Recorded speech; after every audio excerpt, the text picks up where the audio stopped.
Well, hello everyone. I hope everybody is safe and sound out there. Let me welcome all of you to Inkspell's December Fest 2021. Ladies and gentlemen, Inkspell in association with India Creative Industries Council and the Global Trends Forum present to you the 4th edition of India Content Leadership Awards and Conference and Social Stars, the awards for social media champions. Ladies and gentlemen, it has been a rainy December and today it's going to rain a lot of awards, and all this celebration is possible only because of the continuous support from all our partners. So before we go ahead, it's only imperative on us to thank all our partners. So thank you Kensio, India Today, NBF and Women's Web. Well, after thanking our partners, let's get started this day with India Content Leadership Awards, which is the 4th edition. Well, ladies and gentlemen, as all of you know, as the content marketing continues to evolve, it's imperative for the brands, agencies and marketers to keep up with its growing trends, technology, while mapping the consumer behavior. The higher the quality of your content, the more valuable it is for your audience and the more likely they are to engage with your business. With the 4th edition of India Content Leadership Awards in 2021, we at Inkspell, we aim to spark the relevant conversations with the flag bearers and the industry leaders to establish the new standards in the field of content marketing excellence. Well, as we know, आज की दुनिया में content ही भगवान है. So let's get started the day, but before we go ahead, I think it is imperative for all of us to thank the panel of jury members. It has been a humongous task for them to go through all the entries. So let's thank the panel of our jury members. We have Mr. Balaji Vaidyanathan, Marketing Director, CEMEA for Franklin Templeton. Thank you, sir. Imran Qadri, Head of Marketing and PR at Asia Emerging Markets and India for Harley Davidson Motor Company. Anil Kumar Singh, Head SEO and Organic Growth at ST Digital Streams. Amit Verma, Marketing Head at Rapido. Let's go ahead.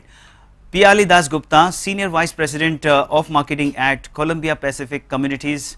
Binda Day, CMO of KKR and Knight Riders Global Franchises. Archana Agarwal, Vice President of Media at Airtel. Aditi Anand, Head of Creative Strategy, brand Coca-Cola for India and Southwest Asia. Manav Sethi, CMO of Octro. Kaushik Chakraborty, Senior Vice President of Digital at Tata Capital Financial Services Limited. Jai Gotecha, Marketing at EMA Entertainment and Motion Pictures. Rajasekhar KS, General Manager of Marketing at Matrimony.com. Ankoor Dasgupta, Vice President of Media at #Orange. Ravindran Reddy, Head of Marketing at Hindware Appliances. Rohan Jain, Business Operation Head at Sony AATH and Marketing Head of English at English and Infotainment Channels at Airtel. Sai Narayan, Chief Marketing Officer at PaisaBazaar.com, which is from Policy Bazaar Group. We also have Sandeep Singh, Chief Executive Officer at Single Interface. Sayan Banerjee, Head of Digital Marketing at Finserv Markets. We have Sean Davidson, Regional CMO of Asia Pacific at Tata Consultancy Services. Shiv Pada Ray, Director at BMW Motorrad India. We also have Sheena Kapoor, Head of Marketing and PR at Edelweiss Group. Radhika Shukla, Head of Revenue and Revenue Growth and Business Development at Times Internet. And last but not the least, ladies and gentlemen, we also have Priyanka Sehgal, founder of Sparkles Dating. So thank you so much, the entire panel of our jury members. I know it takes a lot of your personal time, a lot of commitment. We are really thankful. The Inkspell team is really thankful for all your contribution. And let's get started with an address from one of our jury members. We have Mr. Sandeep Singh, the CEO of Single Interface. Sandeep sir, over to you. Hi everyone, it was really a pleasure to be part of the jury for the Indian Content Leadership Awards organized by Inkspell. I went through each and every entry, and the evaluation process was quite well laid out. It's quite a fair, process. Each and every entry was quite unique, and I really congratulate all the participants. But at the end, some of the candidates will win and some will lose. Those who lose should not sort of lose heart. The ones which have won the award, I really congratulate them. All the best and keep up the good work. Yes, and your wishes are really important. Ladies and gentlemen, before we get started with the awards, I think all of you should also have some important dates to remember and of course do some follow-up, as we have the 6th edition of DOD Drivers of Digital Awards and Summit, and also Unlocked Awards 2.0, awarding business excellence. Guys, remember the regular entries for DOD is closing on 18th of December. I think just a few days from now. So let's hurry up and send your nominations to avoid the late fee. We will be happy to accept your late fees, but let's not go into that. Let's do your registrations right here, right now. And now let's move on to the announcement of awards and the winners. I am sure everybody is waiting for. So let's get started. India Content Leadership Awards 2021 with a bang. Let's give all the entries a big round of applause. No matter whether you have received an award or not, what matters is your constant innovation, your constant contribution to create new content, which it's in itself is a great challenge. So let's get started with the first category, which is social platforms. Well, in this category of awards, Inkspell is recognizing the great content being produced and provided to the consumers on social platforms like YouTube, Facebook, Instagram, LinkedIn, blogs, etc. So let's get started. The best business or a financial content on social platforms, and the award goes to Goldmine Advertising Limited for Bank of Baroda. Congratulations.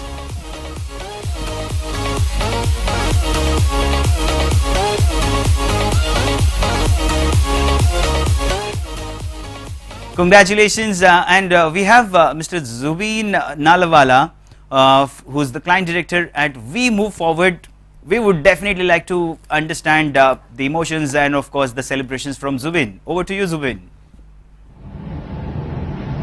Thank you, ICL, for giving us this award. We are absolutely delighted and thrilled. I thank you on behalf of Goldmine and also Bank of Baroda for giving us this opportunity. Thank you and best of luck. Thank you so much and congratulations to you and your entire team. Well, let's go ahead. Best drama content on social platforms, and the award goes to Flick Tape a Love Story. Congratulations. Best educational content on social platforms, and the award goes to Incred Financial Services Limited. Congratulations. Well, now we have Ms. Radhika Jingare. Let's understand her winning expressions. Radhika, over to you. On behalf of all of us at Incred, I would like to thank the organizers for giving us the award for the best educational content for the year 2021 for our social campaign #BeNegative. I think phase 2 of COVID was a terribly difficult time for all of us involved, and we just wanted to do our bit as a brand to spread the right messages and create awareness among our sizable social following. A big shout out to our marketing team at Incred and our creative agency Webshakers. Thank you once again. Thank you so much, Radhika, and congratulations to you and your entire team one more time. Let's go ahead, everyone. Best entertaining content on social platforms, and the award goes to Flick Dear Best Friend. Congratulations.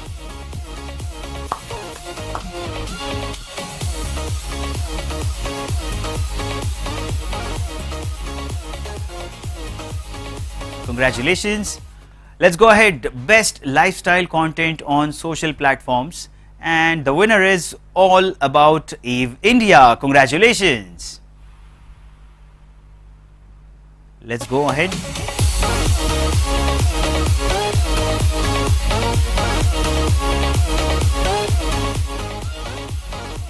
Moving on, best non-fiction content on social platforms, and the award goes to Foodie and the Feast.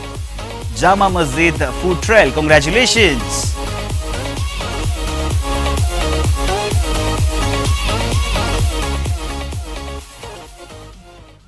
Well, let's go ahead. Best non-fiction content on social platforms.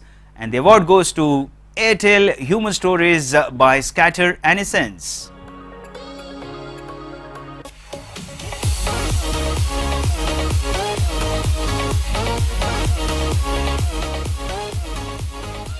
Well, congratulations, and to celebrate this joy of winning this achievement, we have Abhishek Sharma, who is the Chief Revenue Officer at Scatter. Let's understand, Abhishek, what do you feel about this achievement? Thank you. I would like to thank the jury and the Indian Content Leadership Awards for this honor on behalf of Airtel, Essence Global and Scatter. During the lockdown, Airtel's core philosophy to become more customer-centric became more relevant than ever. As their content partners, we are glad to have had this opportunity to tell these stories and bring them out to millions of Indians, of their customers using their services to positively impact the lives of their families and their communities around them. This would not have been possible without our content team, without our agency partner Essence Global, and without our publisher partners Mashable and Quint. Thank you once again. Thank you so much, Abhishek, and very rightly put so. As we say, content is not the king, it's the kingdom itself. So let's go ahead, ladies and gentlemen, let's have the next category, best vernacular or local language content on social platforms. And the winner is Zee Bangla Agomoni Aradhana. Congratulations.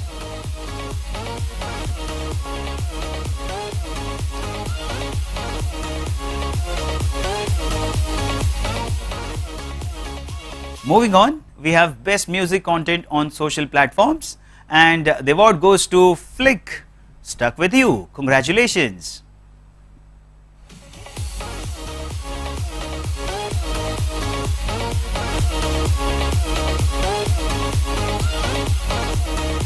Well, ladies and gentlemen, with that it's time, let's move on to the next category of awards. Now we have content awards in the category of TV shows. So let's see, in this category of awards, we wish to acknowledge the great content being produced and provided to the consumers on television. And the first one in this category is best business or a financial content on a TV. And the award goes to ET Now, Leaders of Tomorrow S9. Congratulations.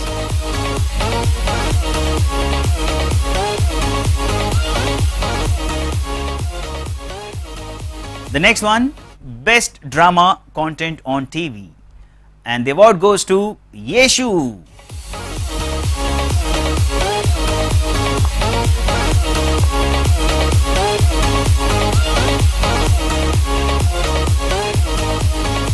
Moving on, we have best educational content on TV, and the award goes to ET Now, Leaders of Tomorrow, yes, S9.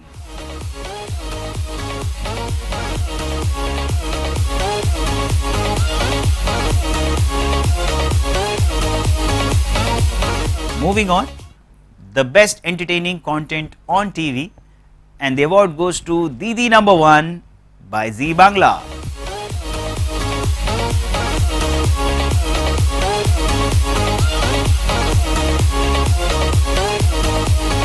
Congratulations. Let's go ahead, the best financial content on TV, and the award goes to India Business Hour from CNBC TV 18. Congratulations.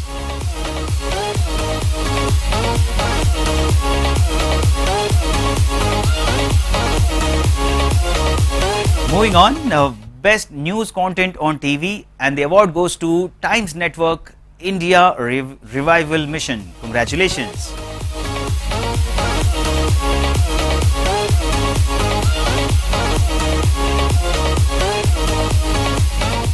Congratulations. The next award, best non-fiction content on TV, and the award goes to Zee Bangla Saregamapa. Congratulations.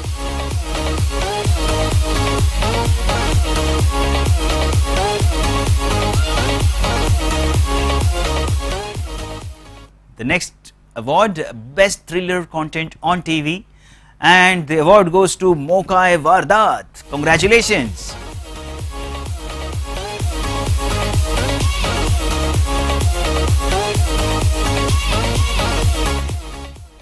Let's go ahead. Best vernacular or local language content on TV. And the award goes to Mithai. Congratulations.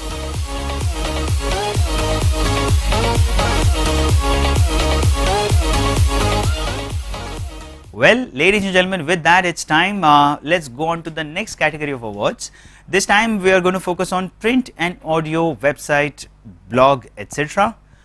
So let's have the first award in this category, best content in a business, blog or a website.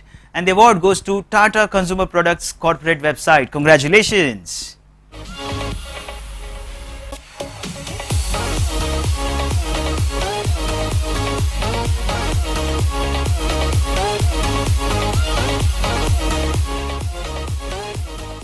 I'm sure all the teams who are winning, they must have already started their celebrations, and this day is going to be absolutely exciting. Ladies and gentlemen, let's go on to the next award, best content in a financial services blog or a website, and the award goes to Angel One.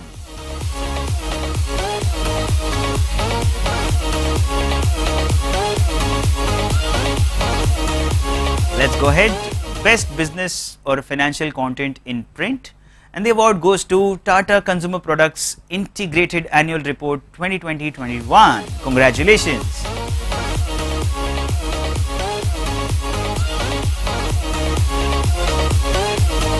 Well, moving on, best vernacular local language content on radio or a podcast, and the award goes to Yug Purush Chhatrapati Shivaji Maharaj by Awaz.com. Congratulations.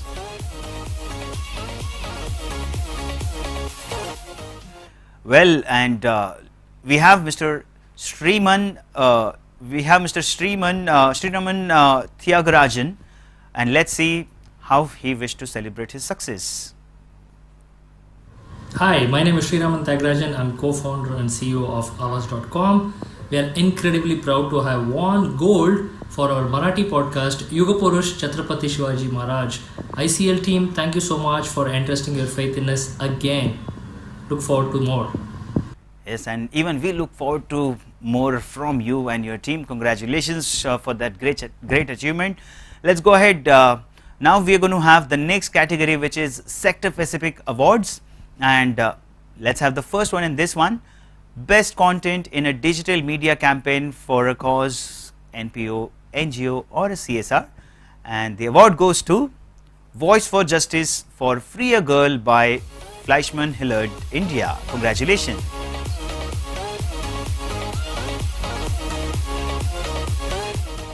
Well, and to celebrate this success, we have Kaveri Roy from Fleischmann Hillard.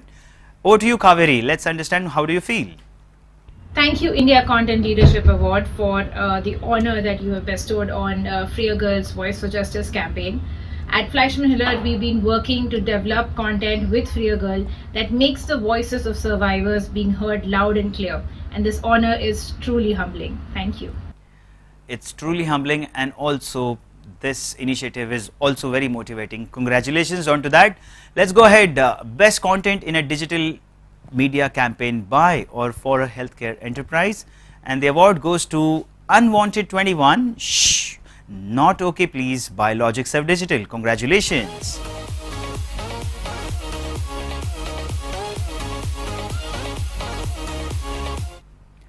Next one, content in a digital media campaign by or for a healthcare enterprise, a special mention, and the award goes to Because I Say So India, Survivor. Congratulations.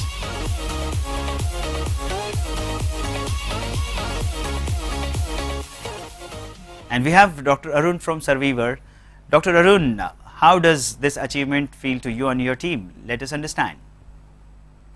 Thank you so much for the organizers for this great opportunity, for recognizing us for the social media initiative, which is Because I Say So India by Survivor. At Survivor India, we always keep patients at the center of our initiatives, and it is indeed great to be recognized for our social media initiatives and standing true to our patient centricity. So thank you once again, and we hope to put up a similar great show next year as well. Thank you.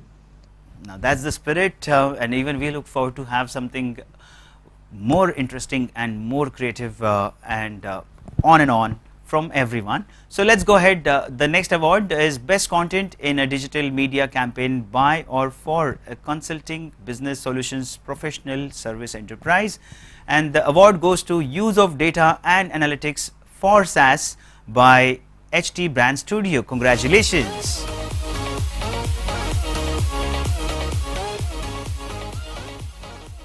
And we have Mr. Saurabh Sharma, who is the head of HT Brand Studio. Saurabh, congratulations, and let me understand this success. How does it feel? Hello everyone, good evening, and thank you very much for giving this fantastic award to the HT Brand Studio.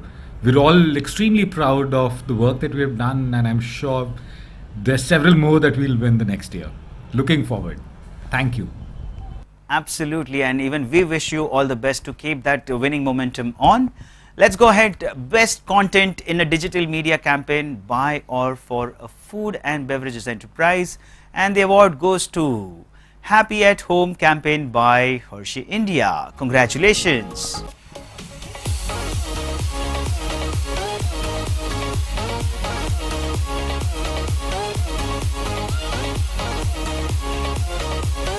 Let's go ahead. Best Content in a Digital Media Campaign by or for a Financial Services or a Banking Enterprise, and the award goes to HDFC Life Sada Surakshit Rahe by Logicserve Digital. Congratulations.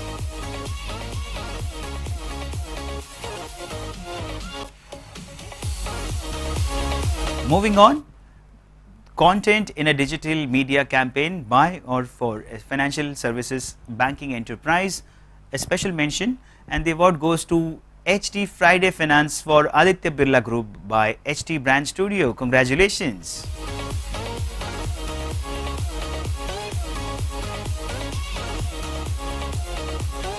Let's go ahead. Best Content in a Digital Media Campaign by or for a Media Entertainment Enterprise, and the award goes to Mirzapur Season 2 by So Cheers. Congratulations.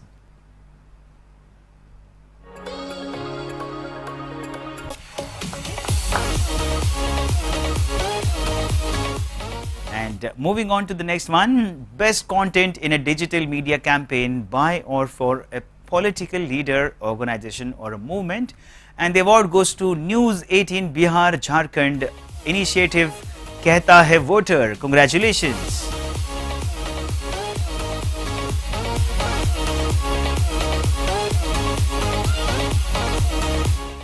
Let's go ahead. Best Content in a Digital Media Campaign by or for a real estate enterprise, and the award goes to Columbia Pacific Communities hashtag Love Beyond Age. Congratulations.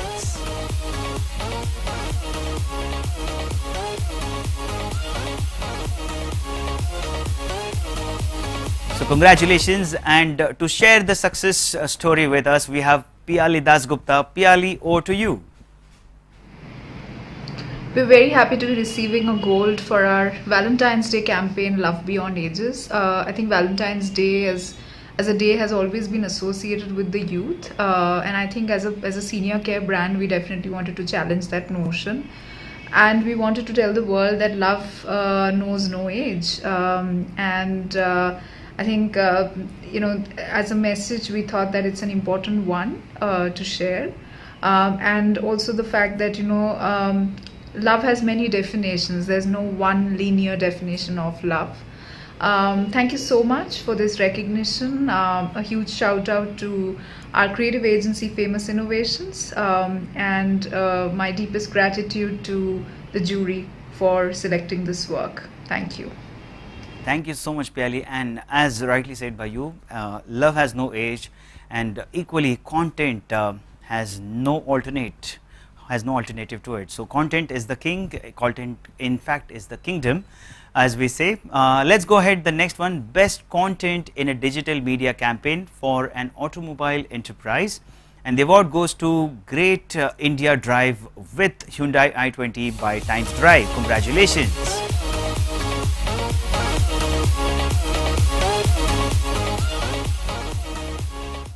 Let's go ahead. Content in a digital media campaign by an automobile enterprise, a special mention. And the award goes to Harley Davidson India Forever. Congratulations.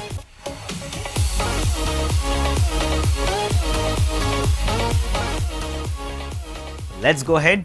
Best content in a digital media campaign by or for an IT, ITES or IoT enterprise.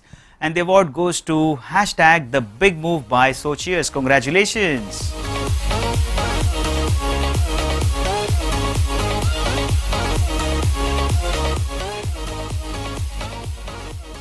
Well, the winning momentum has already started and it's growing happiness all around. Let's go ahead. Best content in a traditional media campaign by or for a cause, NPO, NGO or a CSR. And the award goes to HDFC Life, Promise Wala Dabba by Logic Serve Digital. Congratulations.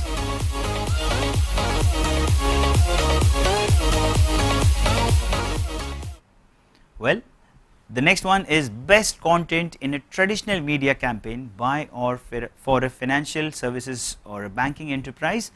And the award goes to Securing India's Digital Payments Vision for PCI SSC by Fleischmann Hillard. Congratulations.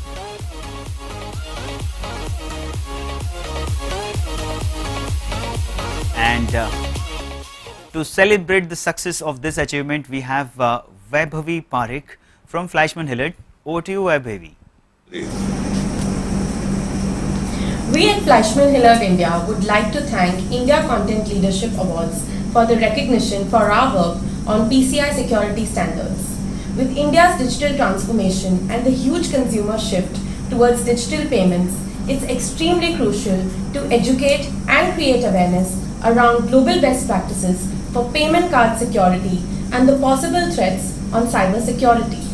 We are determined to continue our outreach in this direction using communications as an effective tool and help build a digitally secure India. Well, very well said, Vaibhavi. Thank you so much and congratulations to you and your entire team. Let's go ahead, everyone. Best content in a traditional media campaign by or for a media entertainment enterprise. And the award goes to Ab Badlega Bharat Banega Nav Bharat. Congratulations.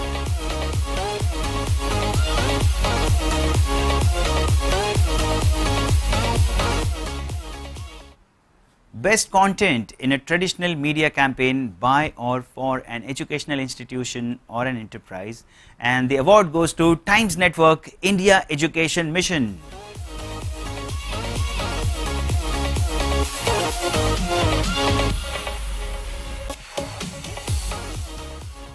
Well, ladies and gentlemen, before we go ahead on to the next category of awards, now today it's time for a very special, very important keynote address by Mr. Ashish Tiwari, who is the Chief Marketing and Digital Officer at Future Generali India Life Insurance. So let's understand from Mr. Ashish Tiwari, and this keynote address is going to be on the topic of creating content that your audiences will love. What does it take? So let's understand it, but before that, let's have a glimpse of introduction of Mr. Ashish. Ashish comes with 16 plus years of corporate experience across the consumer, telecom and new media domains. Earlier, he was leading the digital transformation strategy for HMC, which is a Hero Motors company, where he led the digital for the group across the globe. Before HMC, while working at Jubilant, he proactively planned and implemented the best use practices in marketing communications across media like trade, digital, mobile, ATL and BTL. So with that versatile experience, we are very keen to listen a lot of interesting facts and stories from Ashish. So Ashish, over to you. Thank you, Gaurav. Thanks a bunch for having me and here. I think it's a very interesting topic about creating content which your audiences will love, and I would want to kind of dwell and break it into two parts. One is about I mean, the topic itself has very clearly been laid out that you are creating a content for an audience. So one of the very, very important thing for any content creator, and whichever format it could be. I mean, it could be a 140 words tweets or 248 words of a tweet, or it could be an SMS. You could be creating a 10 minutes long video. I mean, it does not really matter what is the format of it. What matters is what is the context you are trying to get with your audience. And if you're not able to bring in context, if you're not able to get into the context and get audiences into that context, I mean, today people don't even need to reach out to their remote and look at for the remote. It's just on the thumb. You one thumb scroll and you are done. So the life of a content is only and only till about a thumb scroll, and that's the reason it is very, very important for brands, for content creators to remain close to their audience. And creating content is as much a science as it is an art. So let's look at, I mean, you can't really define what is going to work because of that's an output parameter.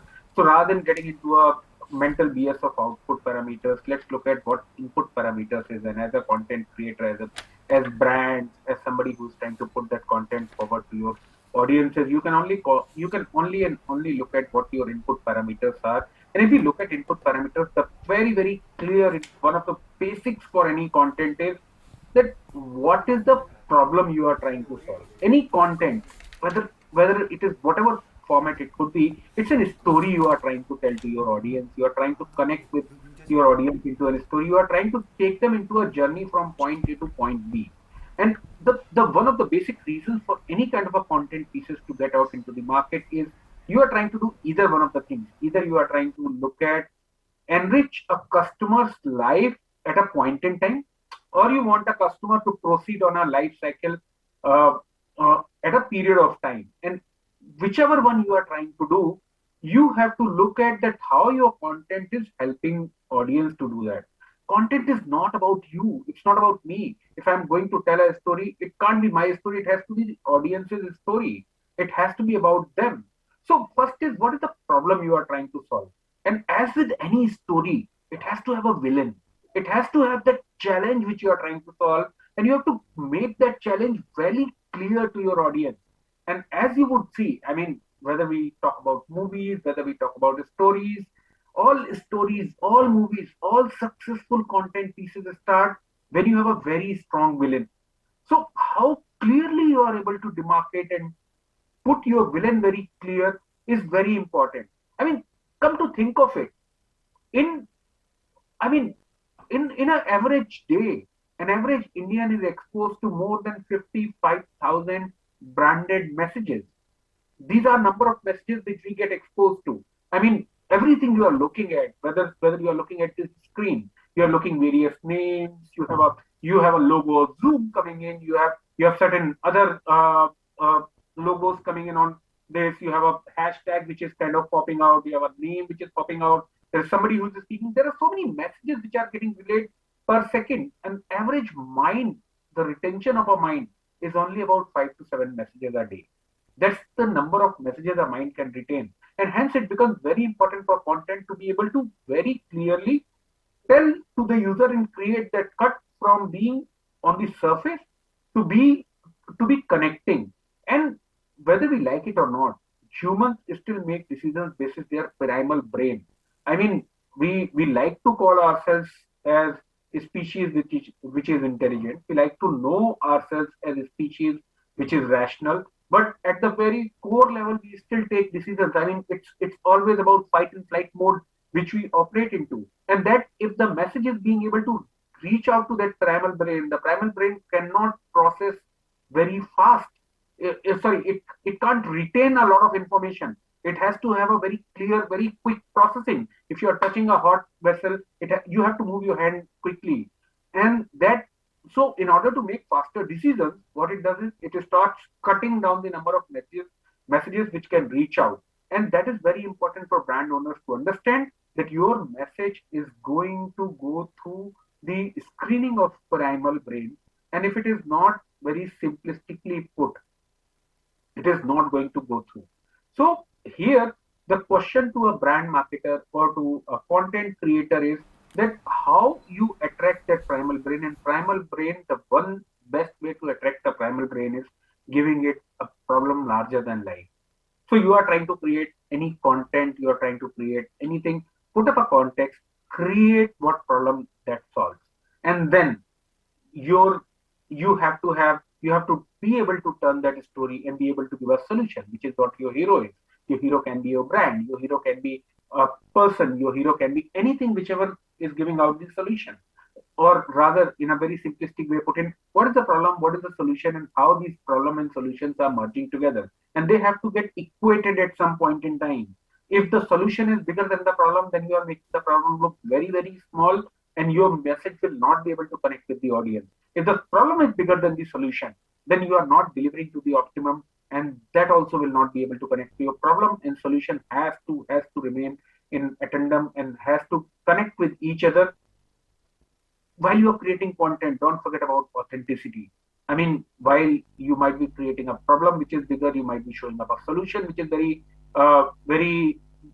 good. But don't forget about authenticity. Audiences can sniff out the crap faster than you and I, as a content creator, can think.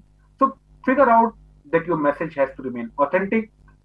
It needs to be continued. There has to be a continuity. I mean, as a content creator, you can't talk about everything under the sun.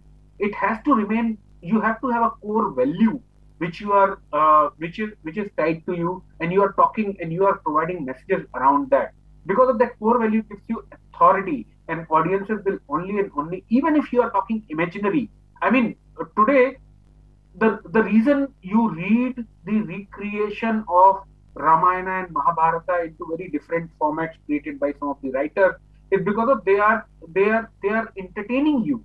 And if the same person starts writing Ramayana in a very, very traditional form, you might not be able to enjoy that, because he's able to take you onto a journey. And similarly, your content should be able to take the audiences on the journey. And one of the ways to do it is to remain very, very close to your core, decide what your core purpose for you to speak to an audience is, and then only start creating a content which actually gives authority to your content.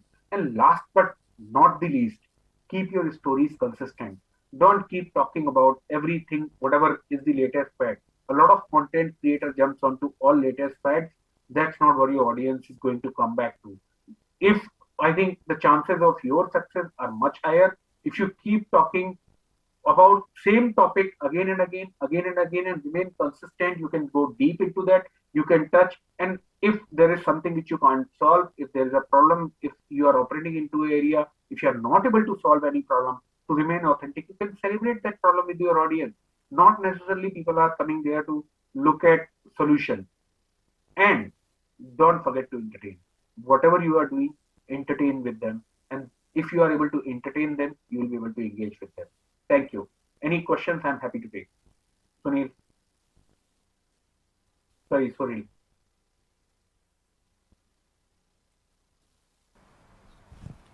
So, thank you so much, Mr. Ashish. That was a wonderful keynote address. Thank you so much for that, and many takeaways from your address. Ladies and gentlemen, let's go back to the awards. I'm sure everybody is excited. The categories that you have participated in, when are they going to come? Don't worry, every category of awards will come. Let's now go on to the next category of awards, which is traditional media, and let's have the first one in this category. So in this category of awards, before I start with the awards, let's understand what we're going to focus on. So in this category of awards, we wish to acknowledge the exemplary work being done in the content marketing space through traditional non-digital media, including television, radio, print, OOH and BTL, etc. So let's get started.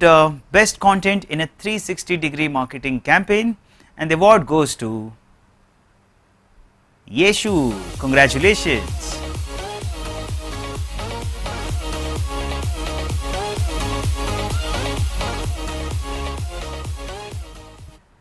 Well, I'm sure as much as the digital media is important, so is the traditional media also equally important. Now let's have the next one, content in a 360-degree marketing campaign, a special mention, and the award goes to Oromira Entertainment Private Limited. Congratulations.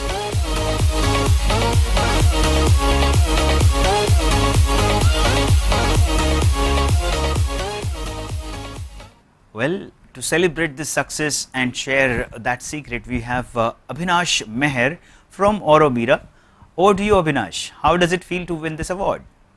Cyclegiri today has gone beyond lip service and become a part of city's culture. Effective communication in initiating and driving sustainable change has been realized in this campaign. Cyclegiri, with its catchy tune, eye-grabbing creatives, and hyper-engagement on social and classical platforms, is now considered the benchmark public campaign by smart cities for its authentic and innovative approach. So congratulations everyone. Let's go on to the next award, Best Content in a B2B Marketing Campaign, and the award goes to Flick Stories to Tell. Congratulations.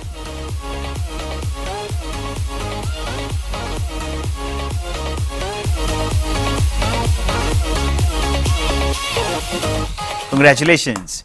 Well, let's go ahead now from B2B, let's go to B2C, Best Content in a B2C Marketing Campaign, and the award goes to Pani Pani by Saregama India. Congratulations.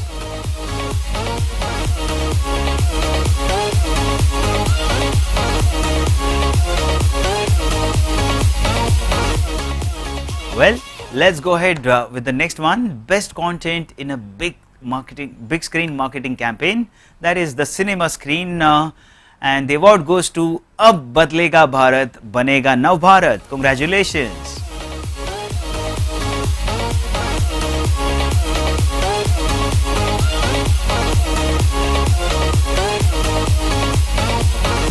Congratulations. Let's go ahead, Best Content in a BTL Marketing Campaign, and the award goes to Aur Bhai Kya Chal Raha Hai. Congratulations.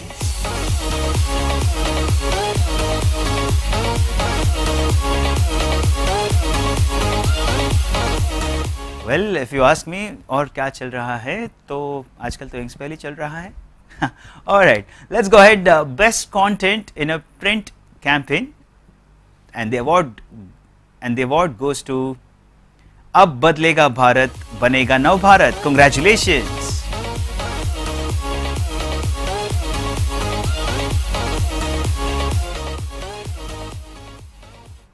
Let's go ahead, Best Content in a Product Placement Strategy, and the award goes to Flick, Dear Best Friend. Congratulations.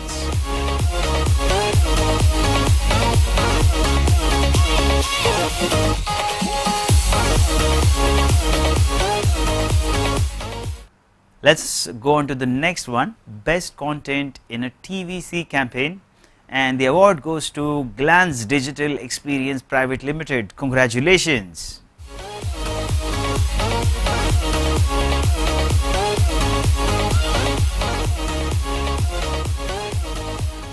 Well, ladies and gentlemen, now let's have a glance at the Team Glance's teamwork, and let's see what their team has to say. So over to you, Team Glance. Left और right देखो, सुबह से night देखो, आंखों से करो dance, baby let's go do the glance, glance, glance, go. Well, Glance और मैंने भी किया Glance पे चांस पे dance. Congratulations. Let's go ahead with the next one, Best Content in an OOH Campaign, and the award goes to, once again, Ab Badlega Bharat Banega Nav Bharat. Congratulations.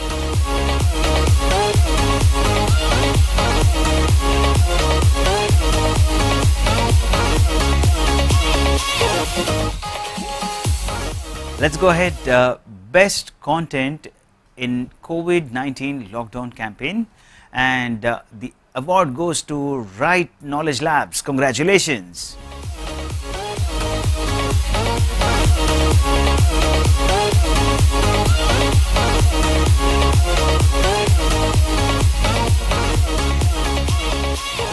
Well, I'm sure everybody had a real tough time through COVID-19, the lockdown. And during that time, if you have come out with such great content, I mean, that is definitely an incredible achievement. And to celebrate this success, we have Zahara Kanchwala. So let's understand what Zahara feels about this success. Thank you ICL and the jury members for this recognition. Our work on the COVID-19 campaign will remain memorable as it demonstrated empathy and helped the customer strengthen reputation amid the crisis. And I must say this is a great motivator for the team that has worked relentlessly to support customers in these challenging times. So, thank you. Well, as they say, tough times never last, but tough people do, and so is your team, absolutely tough, ready to take on any challenges. And congratulations, and of course all the best for all your future endeavors. Let's go ahead. The next one is the next category is digital media. Now let's understand, in this category of awards, we wish to acknowledge the exemplary work being done in the content marketing space through digital media channels and platforms. So let's get started with this category of awards, and here comes the first one, Best Branded Content, and the award goes to HT Friday Finance for Aditya Birla Group by HT Brand Studio. Congratulations.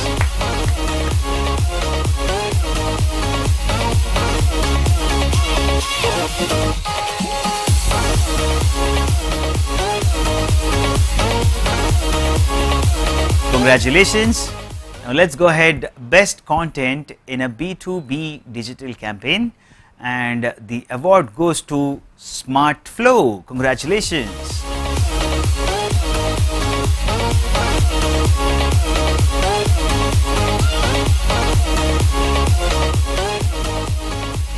Well, Smart Flow is definitely going ahead with great smart moves, and that's why they are celebrating this success.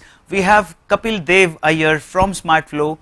Kapil, congratulations on this achievement, and what do you and your team feels about this? Let us understand.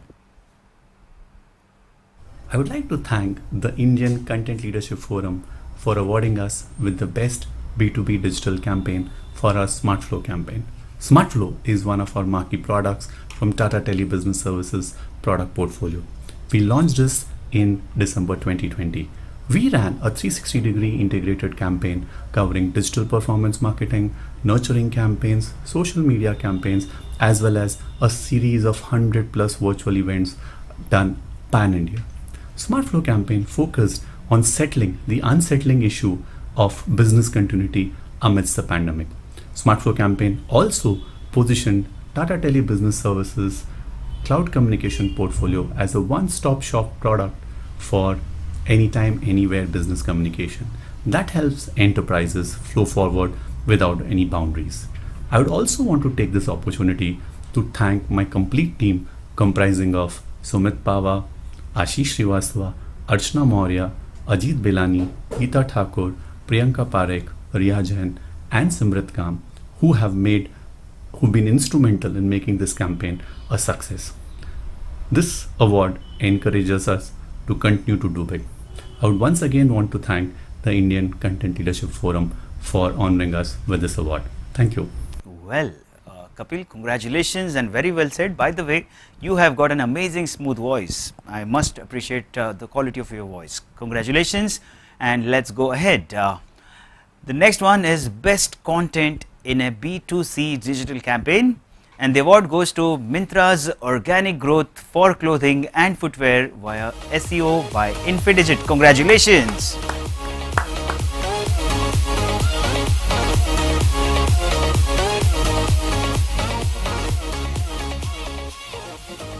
So congratulations Infidigit team, and we have Kaushal Thakkar from Infidigit. Kaushal, congratulations, and please share your expressions onto this achievement. Hello everyone, we are extremely delighted to receive this highest honors, the Gold Award for the best B2C digital marketing campaign for our client Myntra.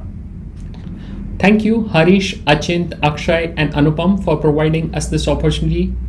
to do the search engine optimization of the Myntra website over the last many years. Thank you, teammates Kiran, Saurabh, Parth, Sagar, and the other team members working on the Myntra project for this wonderful win. Congratulations to all of you.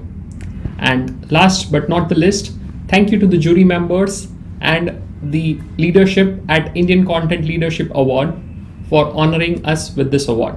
Thank you. Very well said. I must appreciate you have involved everyone in that address. Thank you so much and congratulations. Let's go ahead on to the next one. Best content in a cross-channel marketing campaign.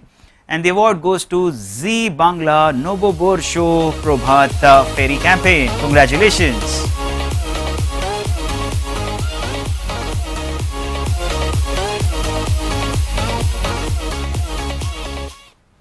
Well, congratulations. The next one is best content in a digital experience marketing campaign. And the award goes to Break the Ice with Mentors. Say hello. Congratulations.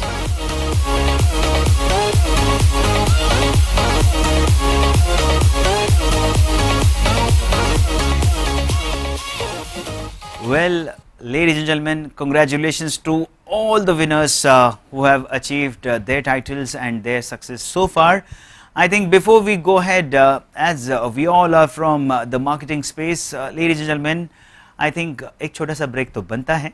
So let's meet all of us. Let's reconnect after a short break, and we shall get back once again with a great momentum. So we shall connect right after some 5 minutes of a short break. Thank you.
Well, after that short break, I'm sure everybody, it's time we all get back and we get back with the great momentum that we've been going on throughout this fantastic day. So let me welcome all of you back one more time, and let's start the next session with Mr. Gaurav Mehta, who's the Chief Marketing Officer at Zupee, and let's have his special address on the topic creativity, analytics and purpose, the role of triple play in a brand's growth.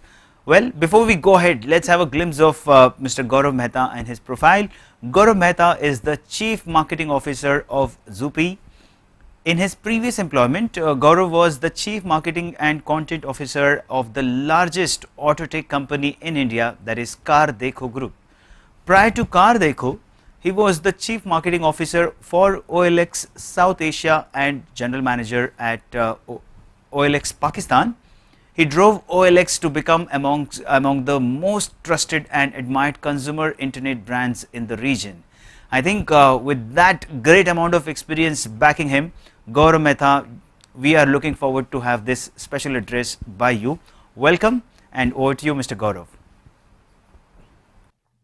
Thanks for the welcome and the invitation, Inkspell and ICL 2021. The topic today that I'll be just sharing my 2 cents on is fairly interesting. How does creativity, analytics, and purpose? I'm like, these things on the outside might seem a bit disparate, disjointed, but how are all of them actually coming together to drive more and more growth for the businesses that we are seeing in and around us? I think there's a lot of chatter about how analytics helps and how everybody talks about data and data orientation and so on and so forth. And that's fairly well understood. So maybe that's the part that I'll pick up at the latter half of my chat. The first thing that I want to talk about is purpose, because purpose can sometimes just sound too nebulous, too vague, and too airy-fairy also. I mean, what is purpose? I mean, a business is there to drive good amount of top lines, good bottom lines. I mean, look after its stakeholders, and that's about it. But when we use the word stakeholders, typically we only think about the shareholders, the investors, the board, the employees, and maybe customers. I'm who are really customer oriented companies. But sometimes we just forget that there is a large part of the stakeholder universe, which is society. And society is the one that is actually giving us not just our current consumer base, but also the future consumer base. And I think all brands need to understand their place in the whole social construct. And that's where purpose comes in. I mean, all of us are working in some other company or the industry. And but then if you had to really think about why would you pay a little bit more money for a brand that you trust or your value system speaks with versus a brand that's exactly the same, the product is exactly the same, but the value system is not speaking to you or is dissimilar to you. In my head, that's the role of purpose. Having a value system that speaks about much more than just the functional value that your product or your brand gets to the consumer. I'll give you an example to just explain this point about what is purpose. So Patagonia, it's a foreign brand. It's into external wear, which is outdoors wear. If you're going trekking, hiking, mountain climbing, then you wear Patagonia clothes and accessories. Fairly expensive. This is not a cheap brand. Your typical wind cheater or jackets or storm jackets would be upwards of $400, $500, $600. And for Patagonia, their purpose is about preservation of nature, looking after the environment, and that's what they actually operate from. That's the core purpose behind Patagonia, and each and every business decision comes from that purpose or the sole platform that all the employees, all the stakeholders of Patagonia believe in.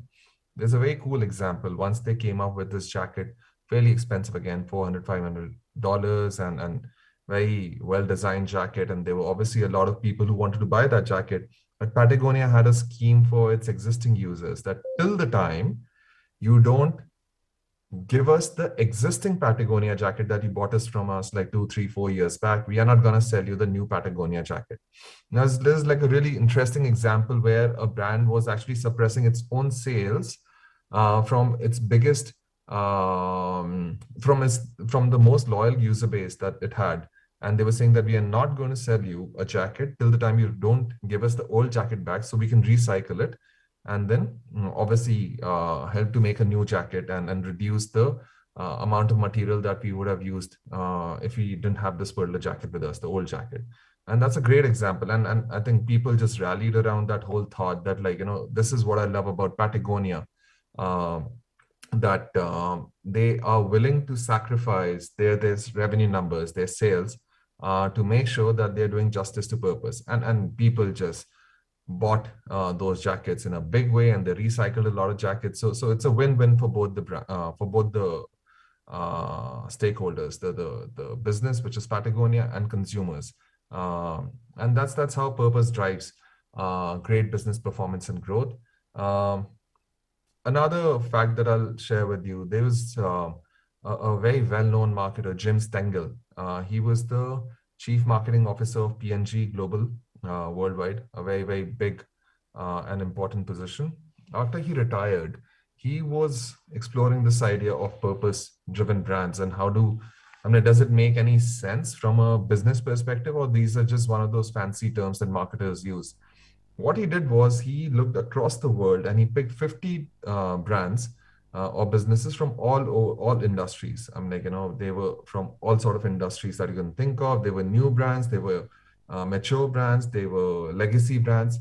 But then what is common between these 50 brands was that these brands had a very strong purpose, and they were exhibiting this purpose in each and every facet of their business operation. So he made this index, and so he made this group of 50 companies, and he was tracking their stock prices. This particular group of 50 companies was called the Stengel 50 Index. These 50 companies that Jim Stengel curated, and he tracked the course of the performance over a 10-year period from 2001 to 2011. And he saw that the Jim Stengel 50 Index outscored the S&P 500 Index, which is like a blue chip stock market, blue chip company stock index, by 400% on top line growth, on profitability, on brand awareness, on a lot of other factors. That is super crucial for great growth and great business performance. So, and this was done over a 10-year period of time, and from all over the world, these 50 brands had come in to make that Stengel Index. So purpose, if you find a purpose that's central to you, that's central for the society, and you can exhibit it time and again, then people also start gravitating with it. The price elasticities are low. Even when the price for these items go high, the demand doesn't drop. The demand stays there, and for that only. Look at any of the Body Shop. Body Shop products are not cheap, but Body Shop again talks about that they are not going to be testing their products on animals, and that's the purpose, that we'll be gentle towards animals and nature when we make our products, and their products are much more a higher price than any other competitive product typically, but then they do very, very well. So the price elasticities are also in favor of these kind of companies. So guys, purpose is something that's a big one for driving business growth. Creativity, and typically when we talk about the word creativity, we always think about here. There's a very interesting ad, great jingle, great catch line, bada maza aaya ad dekhen. That is a part of the creative universe. But then when I look at creativity, just how do you do a thing, how do you execute a business operation, which has not just the tried and tested and de facto way of operating, but maybe you're finding a newer way to arrive at the result. I'll again give you an example how this can be such a force multiplier in say marketing, and I'll talk about the normal creativity portion. So typically for any CMO or any company, also the P&L, one of the two biggest costs are people and marketing. And in marketing, the biggest costs are the media cost. The media cost is the media cost that you're buying, that you laying out for advertising on TV, internet, radio, and so on and so forth. These are your biggest cost items for a marketer's P&L. Data has shown that the more creative or more distinct or the more appealing your ads are, the more return you get on your media spends. So just to give you an example, if you had to make an ad, which is like just like any other ad in that particular category, and you're spending 100 crore on top of that for the whole year on that particular ad, versus an ad where you are like taking a creative approach and you are like, spending enough time in researching and understanding what are the consumer behaviors and tweaking that ad and maybe like spending 50 lakh rupees more on creating that particular ad, that ad will have almost 12% more ROI on the media spend, which is 10 crore. 12% more returns, which means you're almost getting 12 crore worth of media more by spending maybe 50 lakh rupees more on production, research, and just understanding the consumer behaviors and the feedback of the towards the ad even before it goes into production. People always gravitate towards newer things, newer way of doing things, and that's what creativity can sometimes be looked at as. So whatever operations you are in, be it marketing, be it like even operations field operations and so on and so forth, how creative can you be in approach? I've just given an example on marketing and advertising, but the more creative approaches are the ones that like gets the consumer attention towards them. The last part that I'll talk is analytics. I think analytics is fairly well understood by everyone. We speak a lot about data, and maybe what I'll try and talk about is that analytics, or the whole discipline of gaining business insights and knowledge from the data, is not just say about reporting or even real time. It's predictive now. It's going to tell you what's going to happen before it's happening. At some point, data was just telling you what has happened already, which is historical, which is reporting. Better usage of data analytics tools and technologies and methods started to tell what's happening right now. So you understand what's happening in the business right now. Now with data, you're predicting what's going to happen. And that's like a great force multiplier for any business.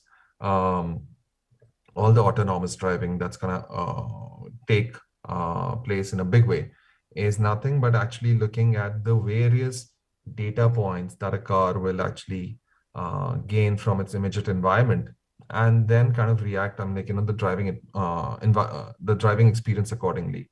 The last thing that I'll talk about analytics, how does it drive growth, is everybody's like looking at their own first party data, their own structured data, data that is going in their databases, and so on and so forth, where the storage and retrieval is fairly well structured. The big part or the big benefits from the data world is not only in structured data, but in unstructured data. Unstructured data is all the data in and around your brand, your business, your industry, on social media, on blogs, on app store ratings, on consumer forums, any place which is not owned by you, where people are speaking freely of their own accord, is called unstructured data. There are a lot of consumer insights over there. So as and when you're looking at gaining insights from business for your business through data, don't just look at the structured data, which is what you own, but also the unstructured data, which is what people are generating by a factor of 9, 10, 20x from what you are getting, and the real insights kind of lie over there. So these are three critical factors for business growth. They might seem disparate, but all of them are force multipliers. And I thought I'll just share my point of view on how I look at these three: purpose, creativity, and analytics for driving business growth. So with that, I think we've come to the end of my duration, and I wish you the very best. And take care and stay safe. Thank you so much, Gaurav. Thank you so much for that wonderful session, and you completed so many points in such a limited span of time. I'm sure this is definitely a challenge in itself. So congratulations. Thank you so much for being with us, and look forward to have some more great sessions in upcoming awards with you. Thank you so much for being a part of this award and also the Inkspell family. Well, ladies and gentlemen, now before we go ahead on to the next category of awards, let me have something for all of you. Do you all like surprises? If you do, then let me have something come up for you. Let's all have the countdown. 3, 2 and 1. Dan, dan, dan. Here is something which is going to come on your way. All the award winners, congratulations. And although all of us are divided, we are all not physically present to celebrate the success, but when we are celebrating your success online, here is something which has already started its journey offline. Well, this beautiful trophy is on its way to all of you, and once you get this lovely trophy, what you're going to do? What are you going to do? All that you have to do is click some awesome pictures with your team, take some great screenshots, and what we have to do is we have to have some great hashtags go absolutely viral on all the social media platforms, be it Facebook, be it Instagram, be it LinkedIn, be it everywhere you wish to post it. All you have to do is remember the hashtag ICL 2021 and hashtag powering storytellers. These two hashtags should definitely go on to your story. Let's go. Congratulations, and I'm going to keep this beauty right here for all of you to see and of course cherish. So let's go ahead. The next category of awards, best content in a digital integrated marketing campaign, and the award goes to Crackdown Integrated Marketing Campaign. Congratulations.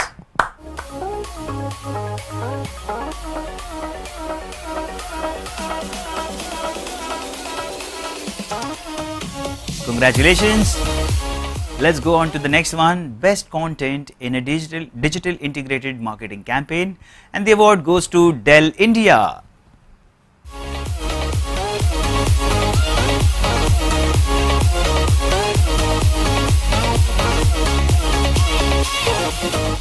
Let's go on to the next one, best content in a Facebook campaign, and the award goes to Zee Bangla Saraswati Pujo campaign Hate Khori. Congratulations.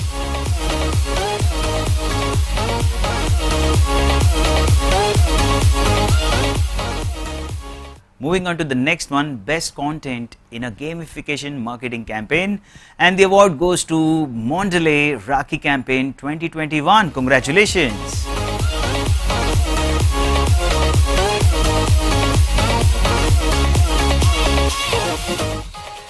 Best content in a LinkedIn campaign, and the award goes to hashtag Cemented for Tomorrow Ultratech Cement Employer Branding Campaign. Congratulations.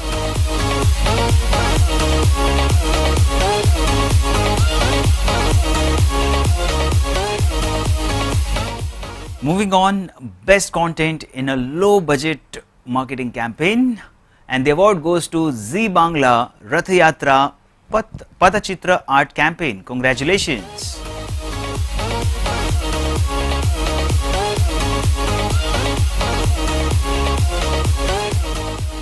Let's go ahead on to the next one, best content in a performance driven digital campaign, and the award goes to Stay Fresh Behind the Mask by Center Fresh. Congratulations.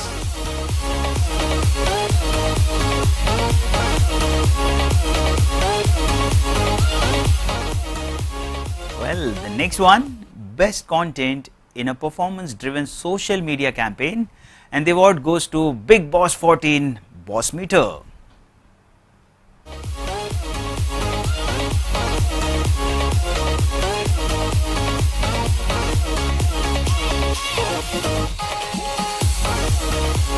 Congratulations, best content in a push notification campaign, and the award goes to Geo Cricket Plan campaign. Congratulations.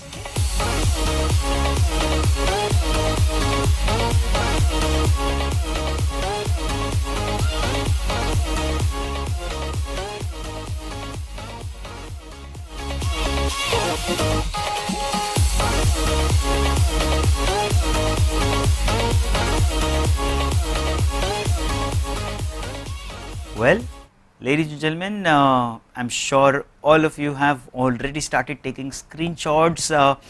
What are you going to do with those screenshots? As I told you, you've got to upload them on your social media platforms, and do not forget to add our hashtags. I've just mentioned all those hashtags for all of you. Let's get it go absolutely viral, and congratulations to all of you. So let's keep it going. Let's go ahead. All right.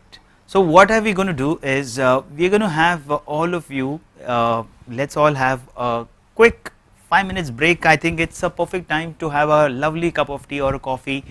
But after we come back, we are definitely going to have a lot of awards and of course a lot of success to be celebrated. So let's all meet once again after a short break. Thank you.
All right, so ladies and gentlemen, welcome back after that short little break. I'm sure you've just got yourself a perfect cup of coffee or a tea.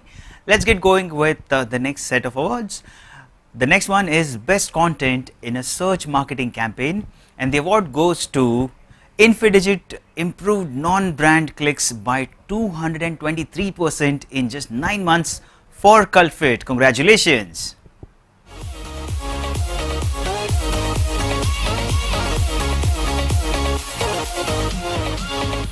Well, and we have Kaushal Thakkar from Infidigit. Over to you, Kaushal. We would want to understand, how does this success feel to you and your team? Hello everyone. We are really happy and proud to receive this gold award for the best content in the search marketing campaign. Thank you Mukesh Bansal, Naresh, Arunava, Casey and Piyush for providing us this opportunity to work on the search engine optimization of cult.fit. Thank you Kiran, Saurabh, Smith, and the other team members for this wonderful win. Congratulations to all of you. Congratulations. Thank you to the jury members at Indian Content Leadership Awards for honoring us with this particular award. Well, congratulations. Let's go ahead. The next one is Best Content in a Search Marketing Campaign, and the award goes to Luminous India by AdLift. Congratulations.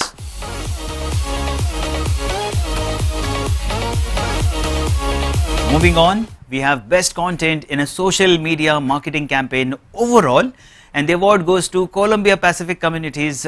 Community Beats Uncertainty. Congratulations.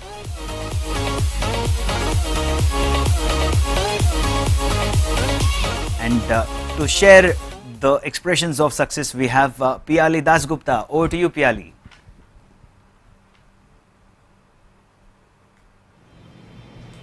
We're very happy to be receiving gold for our campaign done last year, Community Beats Uncertainty. Community Beats Uncertainty was a very, very important campaign because it was done at a time when people were losing hope, and during the first wave of COVID, and senior citizens in particular were very, very badly affected. And it was our way of saying that when a community comes together, then they can beat any sort of uncertainty, including a pandemic. And that message somehow resonated with a lot of people, including the jury, I'm sure. And I think the special thing about Community Beats Uncertainty was the fact that it involved our senior residents, and so that's why I think it's a special award. Our gratitude to the jury, and also a huge shout out to our creative agency partner, Famous Innovations, for conceptualizing Community Beats Uncertainty. Well, thank you so much for that great testimony. All right, let's go on to the next phase. Ladies and gentlemen, now we have Mr. Ankoor Dasgupta, who's the Vice President of Media, and we are going to have a special address from Ankoor. Well, the topic that Ankoor is going to cover is content, creative, narrative, the marriage. Wow, this is going to be an absolute harmony to listen to. Before we go ahead, let's have a quick introduction of Ankoor. A passionate person at heart, Ankoor believes in the power of energy, and he's always energized. He brings with him a pedigree of 19 years of collective experience across the spectrum of print, digital, mobile, events, across all the functions, and of course along with the strong network of C-suite which he drives with the written on relationships. Ladies and gentlemen, an avid writer and speaker, Ankoor has done guest lecture at NIT Trichy and was also nominated as the chairman and speaker at the second and third edition of Marketing Analytics Summit, while also being in the jury panel for DMA Asia Echo Awards 2019. Ankoor believes in unlearning, learning, and having stimulating conversations around what he makes the world a better place. And we are definitely sure he's also going to have yet another stimulating conversation and a discussion with all of us. So welcome, Ankoor. Congratulations and thank you so much for being as a part of this conference. Over to you now. Thank you so much. That is very kind of you. I'm very humbled for this invitation. Just checking if I'm audible. And first of all, thanks to Inkspell for the opportunity. It's a great platform for sharing and networking within this ecosystem of digital community. Thankfully, I've had the opportunity to work with some great and innovative minds in various teams and cultures. It's been more than 20 years now, and still learning a lot on this evolving and dynamic space. I'll try to make an attempt to speak for the next few minutes on sharing some thoughts around this topic, because a lot is brought about in this evolving space by content, creative, the kind of narrative we are trying to drive, and the technology, which is the prime enabler of all these things. Because it's no more a journey that we used to have, decades back. There are multiple touch points, multiple nuances. The audience has changed.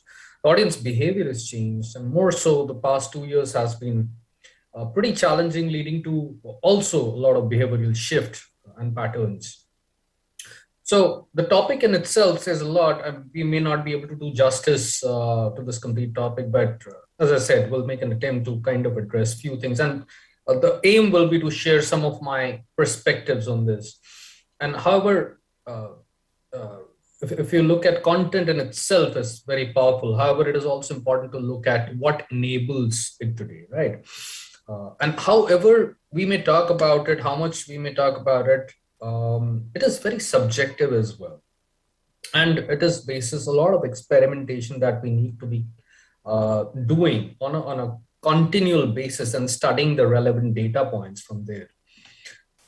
So the enabler, as I said, is the technology. And over the past few years, technology, the algorithms have been evolving with the creator economy gradually taking over, where one of the most important thing is how differently are we bringing a narrative to the audience in yet a very simplistic way.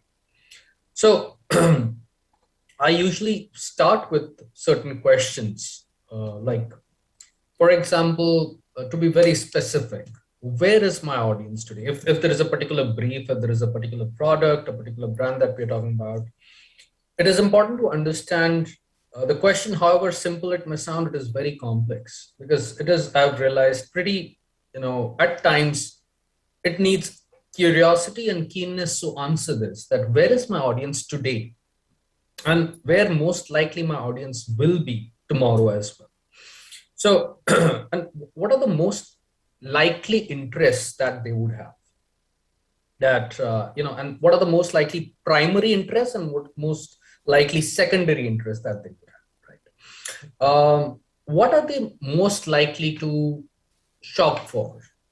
If it's a D2C product, if it's a lifestyle product, if it's a premium product, there could be multiple examples. So I'm, not quoting any particular examples. Let's assume it's a D2C product.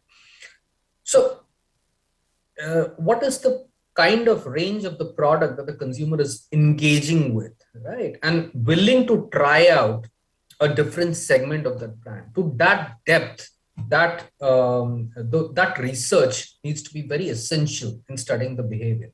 Otherwise, it's a regular campaign that we're doing, right? I mean, you just say TG, so-and-so, age group, geo, targeting, and whatever, 3 or 4 parameters, and run a campaign. But it's just, again, about running a campaign and getting the clicks or the conversions or whatever we are looking at. However, when we do a little bit more deep dive, and I strongly believe in that whatever data points we are trying to get, it is important to see what actionable insights we are trying to get from data cohorts. So which platforms a particular set of audience, my audience, would be most likely to be on at a particular point of time. Would he or she be on a Ghana or a Spotify or both of them? Would he or she be listening to a podcast on, say, Google Podcasts? Would he or she be, checking out a lifestyle product in a particular e-commerce store? What are the other behavioral patterns that the consumer, that particular audience would most likely to be having? For example, if you compare Gen Z to Alpha, consumer, Alpha is yet evolving. The habits, although on the prima facie, it seems like it could be similar. However, it could be vastly different as well. And what are the chances of reaching that TG in the best of the moments in the strategy that we are building, right? And finally, what is the customer value proposition for the brand or the product? I mean, brand could be the umbrella brand, and product is something that we are actually, the specific campaign that we're talking about. So I'll repeat, where is my audience? And I would want to state like a few points which could be key takeaways. And again, this is nothing probably a rocket science or in terms of what we are discussing. However, I see this lacking in many places where when we are doing deep diving in research as an ecosystem, as an industry, I feel that there is deeper need for pulling out actionable insights from data and deeper need to spend some more time than we usually do in understanding the audience, because understanding the audience had it been so simple, then things would have been a cakewalk, and it is not, right? The good part about digital is that it brings in transparency. You can measure digital, you know where your ads are running, mostly. It has evolved from automated manual media planning and buying to an automated media planning and buying structure, from programmatic. There is a real-time bidding waterfall model that works through it. But even after so much of evolution and so much of data that we have, and which is also getting enriched over a period of time by, say, platforms like Blue Skies or the Lotumaze of the world, and multiple ad exchanges. That's really the good part and positive point about digital, which we like, that the opportunity to target the right audience at the right time augments a lot via digital. However, as I said, my starting point is usually, where is my audience? What are the most likely primary interests and secondary interests? What are they most likely to shop for? What platforms they would ideally go through? And when you think a little bit more deeply, you think that, okay, this is the platform that we are thinking that the audience could primarily be on this platform as well, or more towards that platform. And a little bit of deep diving and looking at data points, whatever is available from certain platforms, marketing technology tools. Thankfully, we have a lot of them to use and analyze. But that little time to be spent on that is very important. What are the core competitors of the brand? That is a very important question, because it may not be possible to always get who is spending what, but it is very interesting and very engaging to understand that who would you consider as a brand as your immediate competitors, and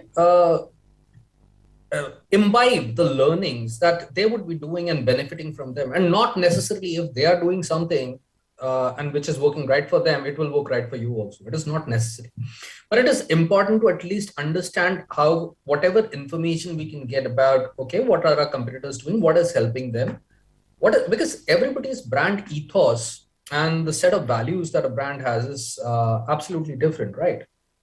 For example, let's take a D2C brand like Forest Essentials. I mean, they would ideally have a target market of off the hook, whatever is, whatever I recall with the brand essence. Men and women aged, say, 18 to 30. Then if you talk about Patanjali, it is a target market where their followers are, where people have the trust and faith in, say, a Baba Ramdev. Right? It's essentially about Baba Ramdev than Patanjali. And it has more to do with the trust factor that they've built initially, and a whole lot of branding and top of the funnel activities that they've done. Then let's talk about Body Shop. Men and women age group of, say, 18 to, and it's like, Forest Essentials could be till 30, what I recall, and Body Shop would be a little bit slightly above, say, about 45 to 50. Kama Ayurveda could be somewhere around women of the age group, so 18 to, again, 40, if you take that. Shahnaz Hussain could be women of the age group, say, 18 to 60. But these are like, not something which is highly, deeply sacrosanct. There could be slightly spillover. I mean, 18 to 30 could be like 18 to 31, or, which is fine. What strikes me is the brand USP, right? For example, a Forest Essential says that, if I remember correctly, all the products have spring water, right? All their products have spring water. Baba Ramdev sells, all their products are essentially inspired for yoga, by yoga, right? And well-being from within. Then Body Shop's products are not tested on animals. Kama would be 100% organic. Shahnaz Hussain would be first and largest manufacturer of herbal products. And price ranges, obviously, there are price ranges in various segments. So that is what is one of the starting points as to what is the brand ethos and what is the brand USP from here. And so these are the 5 points, and then correlating it to a broader, 2 facts. For example, consumer journey is no more linear today, with minimum, say, about 6 to 7 touch points, and attention span reducing, as we all know, to, again, 6 to 7 seconds. Unless it is a powerful long format film that we are crafting for a purpose, right? And broadly, my stage 1 to approach this would be research, research, and research. not spending, like obviously we will see that how much research, what kind of research, and what kind of material we can find in terms of the 5 points that we spoke about. Where is my audience? What are they most likely interested? What platforms we can find them on? What is our competitor doing that we are not? Because it's mostly a red ocean, right? However, blue ocean we may talk about. The truth is, it is a red ocean, and which is fine. I mean, very few organizations globally could have created a blue ocean, and there are examples. What is the customer value proposition and chances of reaching that TG in the best of the moments, right? That is again, when we are building an annual operating plan, these kind of things, it really help. So my stage 1 will be research, stage 2 will be the concept. What is the kind of concept we are looking at when we are trying to marry together creative, narrative, content together?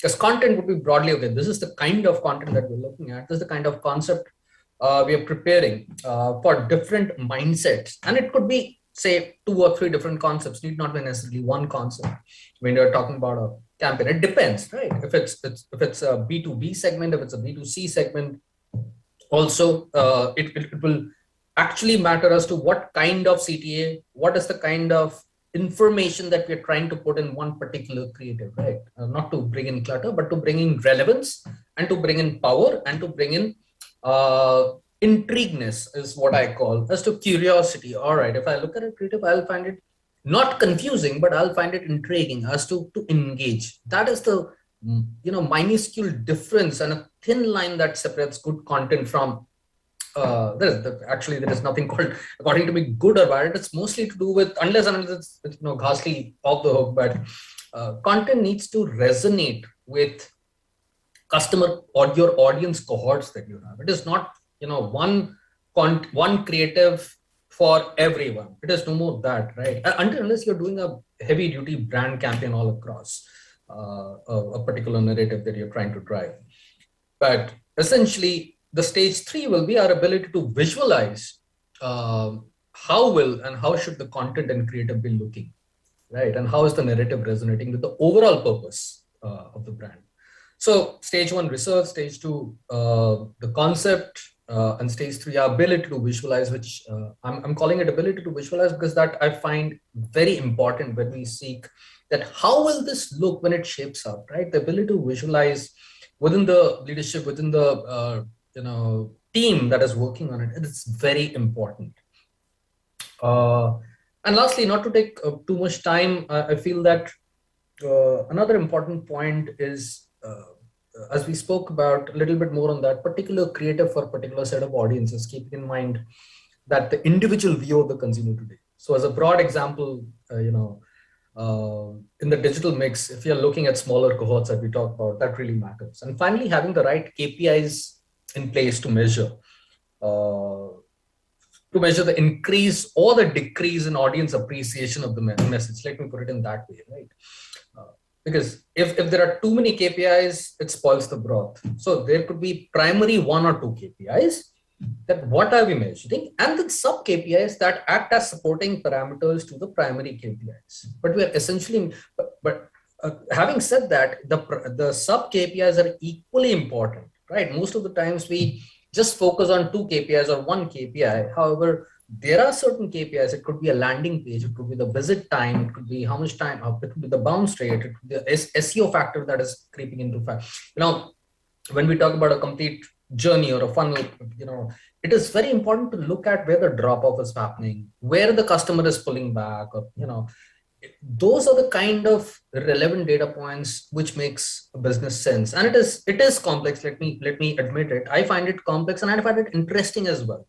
Because if it was not complex, then it wouldn't really matter, because so much of data points we have, it is important to find out what data points matter and taking out actionable insights from there. And lastly, it is not to forget, it is imperative that we work in teams and not in silos. I keep on repeating this everywhere I go, because this is, I think, one of the most important things that should be there, regardless of whatever we do, however we do, because the creative needs to talk to the media needs to talk to the social needs to talk to the servicing. This is something which has got no shortcut. I mean, a thing that needs to happen in, say, 1 day could happen in lesser than 1 day if people are contributing in terms of understanding, oh, this is the thing that's how the whole perspective will flow, right? So this is one thing I believe and strongly believe, that people should be aware of what we are doing as a project, and people should know that what that micro contribution is leading to the major contribution aspect. So that's it from 2 cents from me on content, creative, narrative, the marriage, and of course, technology. I never miss this. Technology is something which is the greatest enabler of this. So I hope the listeners found this of some help. So that's it. More so, the creator economy is booming, so it needs to be executed after we, I think, keep on asking the right question as to how and that's a separate topic altogether, but I feel there's so many aspects to it in terms of how influencer marketing is shaping up. There is nothing, one straightforward answer to this, but however, I feel there is so many things about if you talk about micro nuances, like the kind of followers an influencer would have, right? It is very important to study the kind of followers also. How rarely, we do that. It is very important to do that. Diving down and spending some more time than usual, as I said, on pulling out action, studying the data, number one, and pulling out those specific actionable insights from a data point. So that's it from me, and thank you so much. I hope I did not bore any of you. I think, Mr. Ankoor, this has been definitely very elaborative and a very, very important address from you. Thank you so much for that. Well, so much so that audience has also started asking you some questions. Because of time, I'm just taking one. So here's this question from the audience for you. How can we resonate with customers in a deeper and most effective way with the help of brand purpose? That's the question. All right, the question is very good. I would rather first of all, thank you for asking this question. I'll try to keep it short in the interest of time, and I'm open to reach me out on LinkedIn. I will be more than happy to have a chat on this very interesting topic. I think like Gaurav also spoke earlier about purpose. I think purpose is one of the most important things, and when we talk about a customer, it is today, and let me put it this way: in school, we are taught to answer, right? How to answer right. As we grow and as we move in our career journey, that's my observation, we understand the importance of asking the right questions at the right time, right? If we receive a brief, for example, there are many things which are unsaid within a particular brief at times, right? And it is very important to ask the right questions, to put it simply. That why is, for example, why is somebody wanting to do a campaign at this point of time? What is it a launch? And if it's a launch, then what are they trying to measure? What are they trying to inculcate, imbibe into the minds of their audience? I would go to that depth to ask the brand or the customer these kind of questions. Because when you get there, and it doesn't take much time, probably a 30 minutes discussion on forming 5 or 6 structured questions as to why is of the world.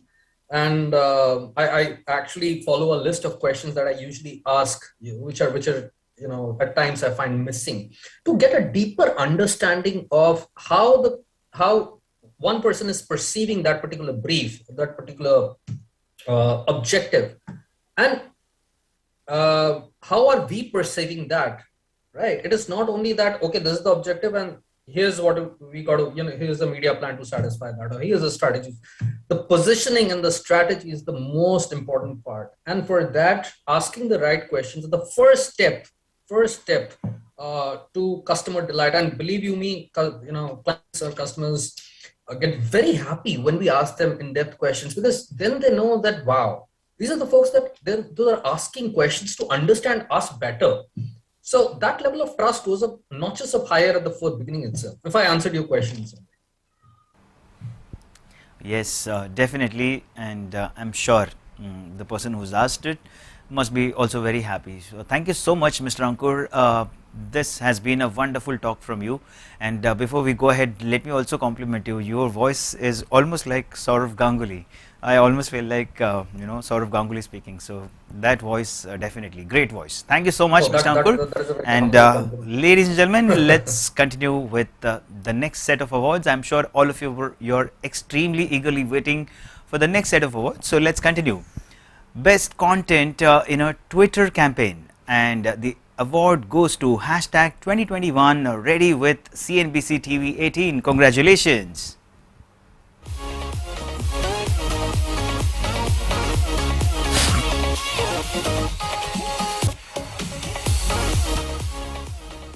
Well, let's go ahead. Best content in a video marketing campaign, and the award goes to Hershey's Happy at Home by Interactive Avenues. Congratulations.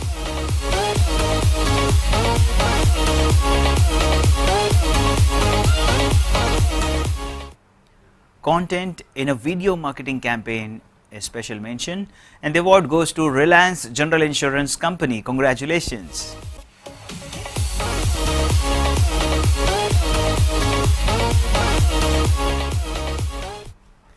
Best content in a viral marketing campaign, and the award goes to Pani Pani from Saregama India. Congratulations.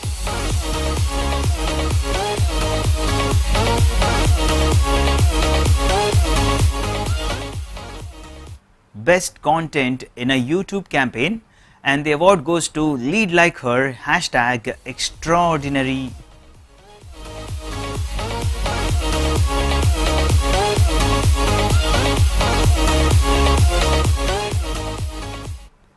Best content in an email marketing campaign, and the award goes to Times Network India Economic Conclave. Congratulations.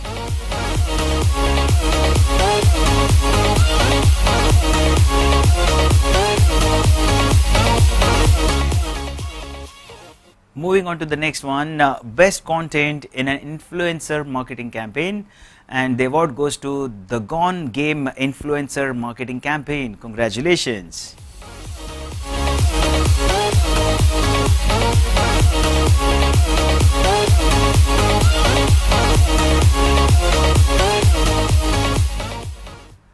Best content in an influencer marketing campaign, and the award goes to Stay Fresh Behind the Mask from Center Fresh. Congratulations.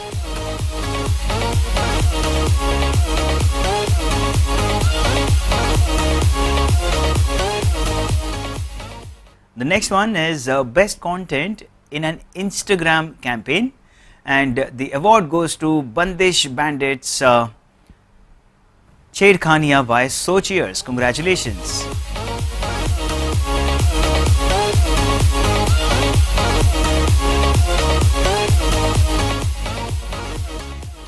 Well, let's go ahead. Best content in an online commercial, and the award goes to Flick Stories to Tell. Congratulations.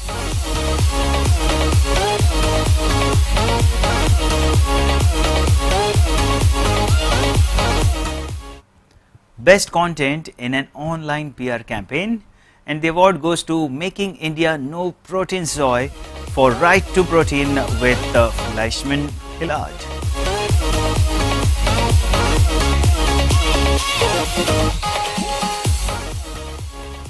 And to celebrate the success and share their team's sentiments, we have Kaveri Roy from Fleischmann Hillard. Over to you, Kaveri. Thank you, India Content Leadership Awards, for this honor. Right to Protein is a special campaign for us at Fleischmann Hillard, and it's a humbling experience to be recognized for the best use of content in PR campaign. This goes on to reiterate how for any momentous campaign, purposeful content is an essential. And indeed it is. Let's go ahead. Best content in trend or a moment marketing, and the award goes to Zee Bangla No Bore Bore Show Prabhat Feri campaign.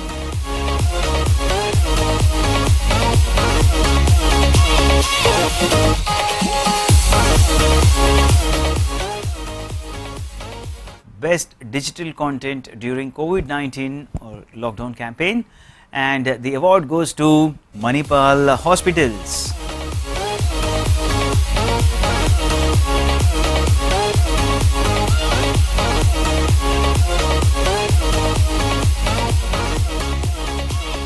Well, before we go ahead, let me also appreciate the amount of service that all the hospitals across India they have provided. So thank you so much, all the doctors, the medical fraternity, and from Manipal hospitals we have Madhur Gopal. Madhur, over to you. Let me understand, how does this achievement feel to you and your team? Hi, it's really exciting to know about that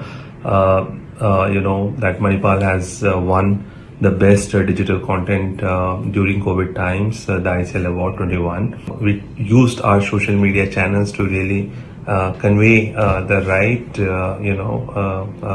messaging around these issues during COVID times.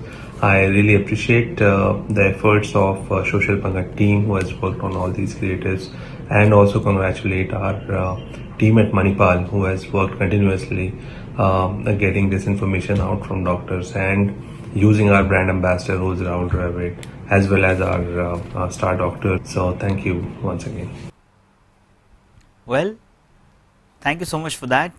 Let's go ahead. The next one is digital content during COVID-19 lockdown campaign, a special mention, and the award goes to iVipanan. Congratulations.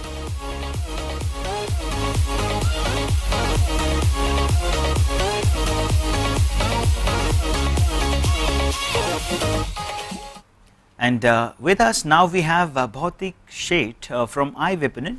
Over to you, Bhautik. Hi, I'm Bhautik Sheth, founder of iVipanan Digital Marketing Services based in Surat. Me and my team, we are very happy and excited to learn that we have won the award of Best Digital Campaign during the lockdown period in ICL 4.0. We are very thankful to Inkspell and ICIC. Thank you so much, Bhautik. Let's go ahead, everyone. Best Digital Marketing Campaign with animated content, and the award goes to Zee Bangla Rath Yatra Patachitra Art Campaign. Congratulations.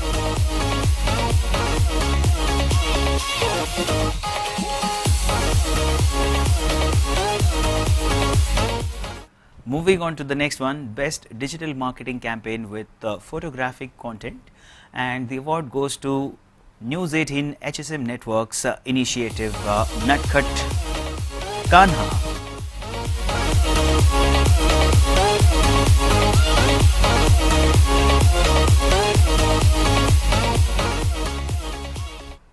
Best Digital Marketing Campaign with user generated content, and the award goes to Zee Bangla Saregamapa crowdsourced anthem. Congratulations.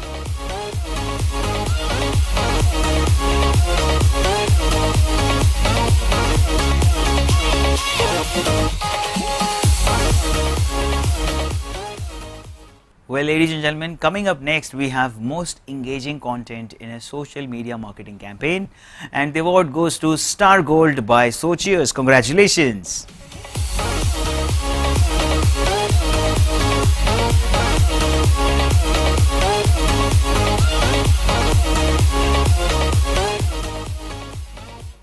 Let's go ahead. Most innovative or creative content in a social media marketing campaign, and the award goes to Columbia Pacific Community's hashtag Signs of Love. Congratulations.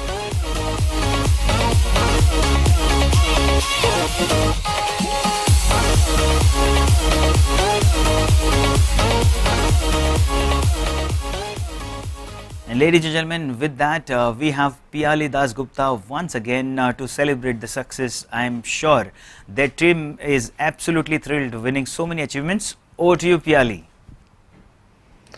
Signs of Love, our campaign done during Christmas 2020, is indeed a very, very special campaign. It is one of our most awarded campaigns because it was a very, very special message of love. And it was a campaign that brought one community together to create something for another community. Senior residents of our communities created something very beautiful for the deaf and mute community of the country. And while the execution of the campaign was fairly challenging, but I think when we saw the kind of impact that it had on the deaf and mute community, I think it was a very, very overwhelming feeling. Thank you so much for recognizing this work. A big shout out also to our creative agency, Famous Innovations, and our deepest gratitude to the jury. Thank you. Very well said, Piali. Thank you so much and congratulations. Let's go ahead. Most engaging content in a digital marketing campaign, and the award goes to Zee Bangla Mother's Day campaign. Congratulations.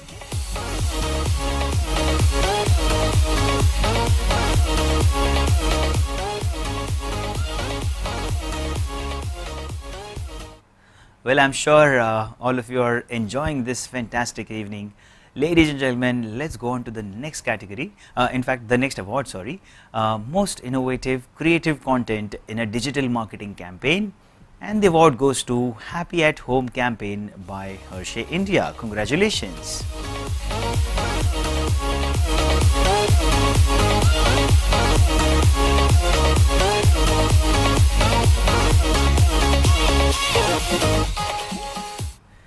Let's go ahead. Innovative or creative content in a social media marketing campaign, a special mention, and this special mention award goes to Dell India. Congratulations.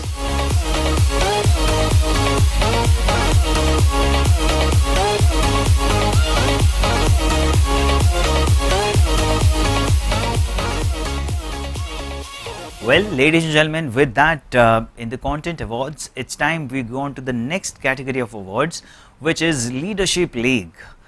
And let us understand what is this category of awards. This category shall recognize the exemplary professionals, brands, enterprises and agencies which are leading the Indian industries in the areas of content creation, marketing, publishing and distribution with significant impact, influence, uniqueness and of course a lot of success. So let's get started. Here comes the first one. Top content professionals in the veterans category, and the first one, the award goes to Saswati Ghosh. Congratulations everyone. Let's join me in celebrating their success. Let's applaud for them.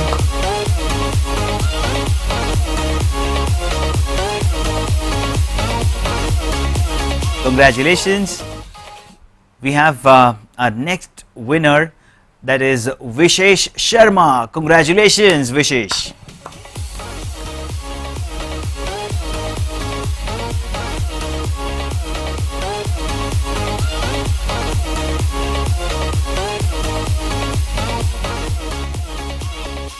So, ladies and gentlemen, these are the top content leaders in India, and you have to join me in celebrating their success. Let's now applaud for Prabhakar Tiwari. Congratulations.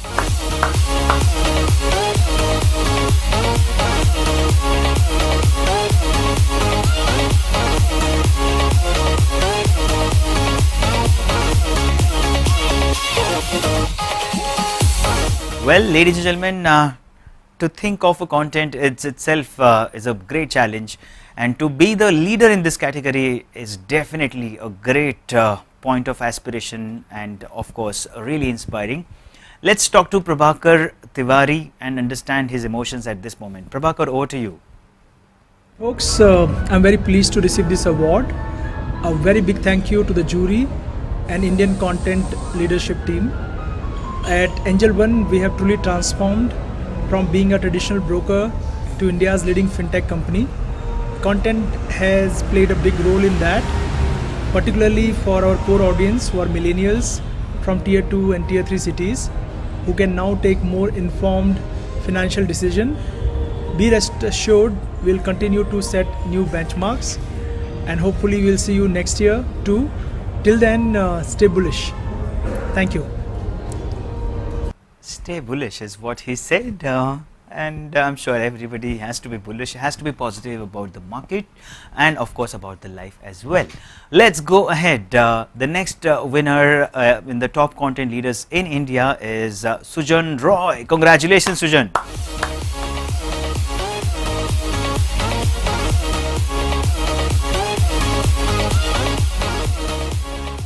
And on that note, let's talk to Sujan. Sujan, congratulations.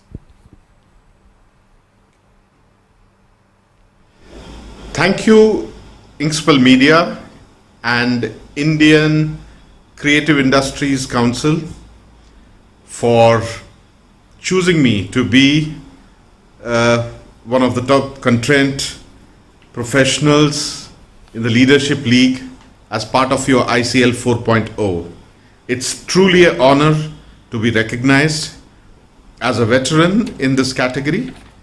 I wish Inkspell and Indian Creative Industries Council all the best for a very successful ICL 4.0. May they go from strength to strength. Thank you so much. Wish you all the best. Thank you so much, Folks, Sujan. I'm very pleased to receive this award. Thank you. Thank you so much, Sujan. This has definitely a great milestone for you. And being a veteran, I'm sure now you're going to be a guiding and a navigating personality in our fraternity. Congratulations, and keep smiling, and of course keep inspiring others. Well, we have yet another veteran to grab the top content leaders in India award right here, and that name is Amit Sethia. Congratulations, Amit. And with that, it's time. Yes, everyone, let's join in celebrating for Amit. Congratulations.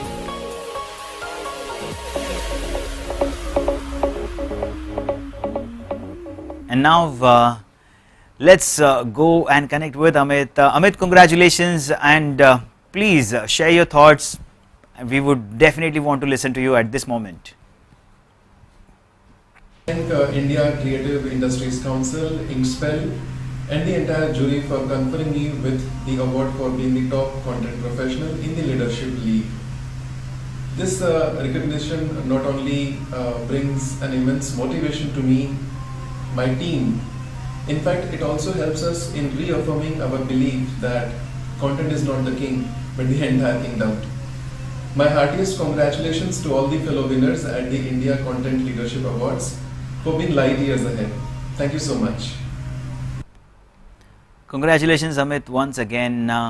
And let's now go ahead to the next set of awards. Top Content Professionals, Young Achievers. Well, there's something about young people. They bring in a lot of fresh energy, a lot of fresh ideas, and sometimes an idea can change your life, is rightly said.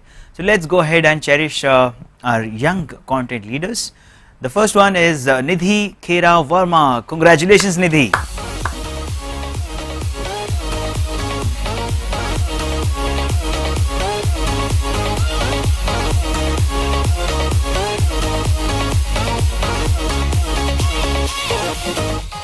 Well, it's time, with that award, let's have some fresh set of expressions from Nidhi. Nidhi, over to you. It's the milestones that define the journey, and the journey is made beautiful by these milestones for the moments that they create. Thank you so much, ICL, all the jury members, and everybody who has worked behind the scenes. Thank you for the honor. I'm truly humbled and privileged. Grateful. Thanks. Thank you so much, Nidhi, and as rightly said by you, this is a great milestone for you, as now you are a young achiever, and of course you would definitely look at some point of time in your life to be the veteran in this category of the awards. Congratulations and wish you all the best. Ladies and gentlemen, let's go ahead on to the next one. The next winner is Shreya Banda. Congratulations, Shreya.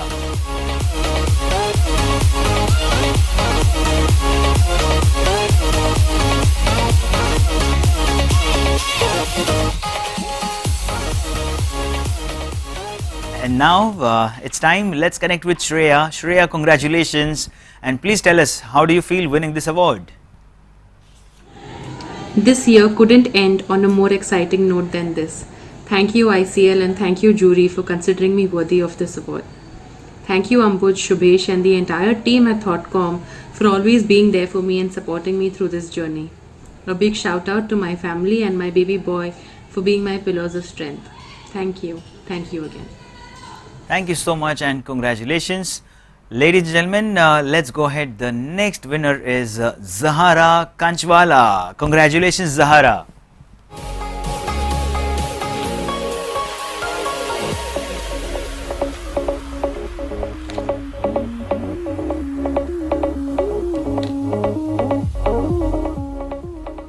And And with that, let us connect with Zahara. Zahara, congratulations, and please tell us what are your expressions, what do you feel winning this achievement now? It feels great to be on a winning streak, and I think this one in particular will help me keep faith in my work, my team and the organization I am building. Also, I think content as an industry is becoming mainstream like advertising and marketing. So it is great to be recognized as a content professional, as it will help create awareness for our industry and the specialized expertise it requires. So, thank you. Very well said. Thank you so much and congratulations. Let's go on to the next winner. Ladies and gentlemen, the next winner is Shivani Kamdar. Top content leaders in India, young achievers. Congratulations, Shivani.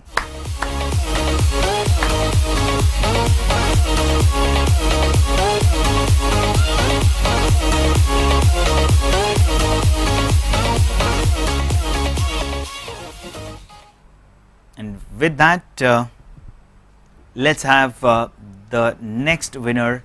The next winner is Tejasvi Raj. Congratulations, Tejasvi.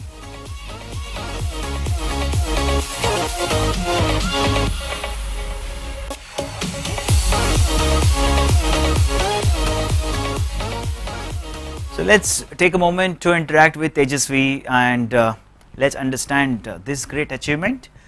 What does it feel like?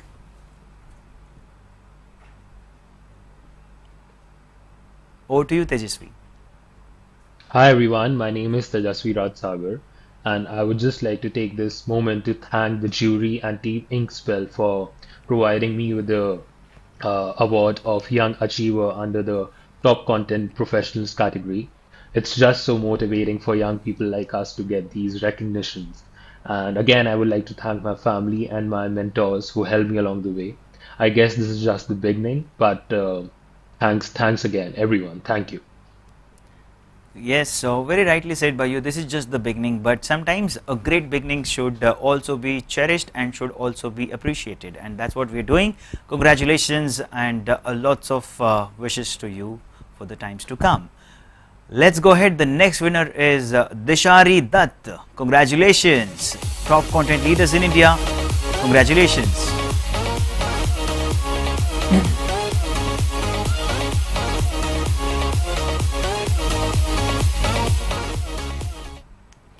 Well, let's go ahead to the next set of awards, and this time we're going to talk about top content agencies.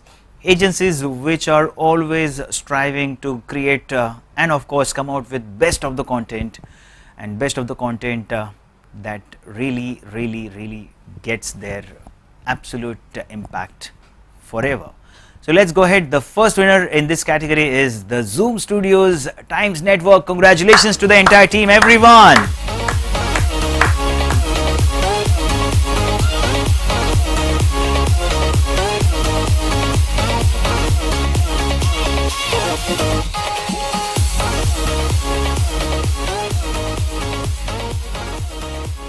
Congratulations one more time.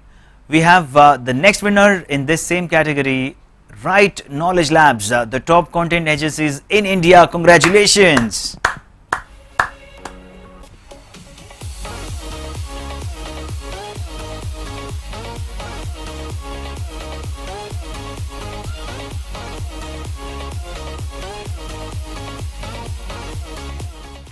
Well, let's take a moment to connect with Zahara one more time, and this is in fact a great team achievement. So Zahara, congratulations, and please tell us how does it feel to win this prestigious award? This is our third consecutive year of winning at the ICL Awards, and I think clients and the industry as a whole have started valuing rich content and storytelling. And I think going ahead, trust, thought leadership and transparency-led content will be the preferred approach to building reputation and engagement. So, thank you.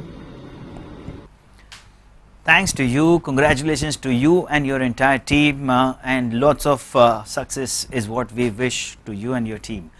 Ladies and gentlemen, let's now congratulate the next winner in the same category, the top content agencies in India, and the winner is So Cheers. Congratulations, everyone.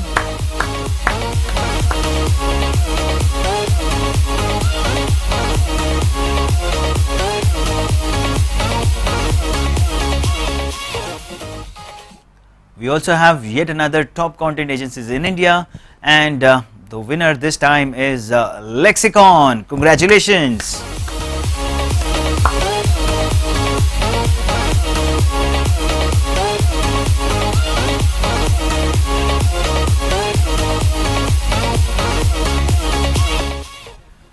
Ladies and gentlemen, yet another winner in the category of top content agencies in India, and this time the name of the winner is Content. Congratulations. Come on, everyone.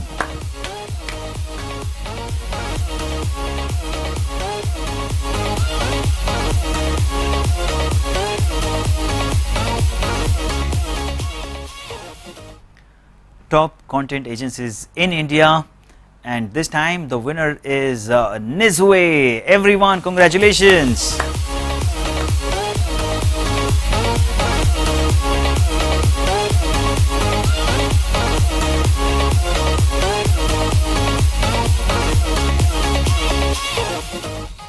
Well, ladies and gentlemen, first of all, congratulations to all the content agencies that have won this prestigious award. Congratulations and lots of success is what we wish all of you for the times to come. Now let's move on to the top content brands, and the winner in this category, the first one is the Zoom Studios Times Network. Congratulations.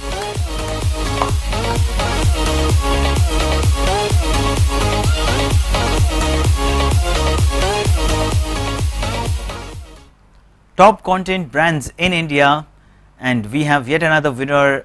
This time it is Flick. Congratulations.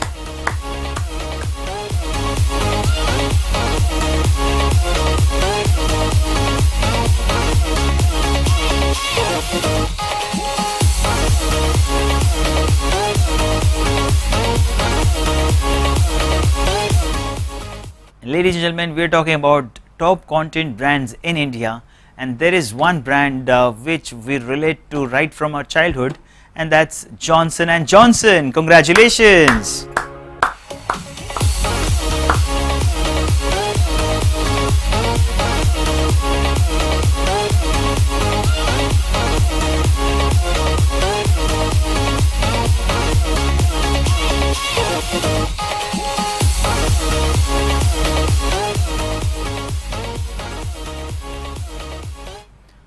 Alright, so ladies and gentlemen, the next one, the top content brands in India, the next one is Procter & Gamble. Congratulations.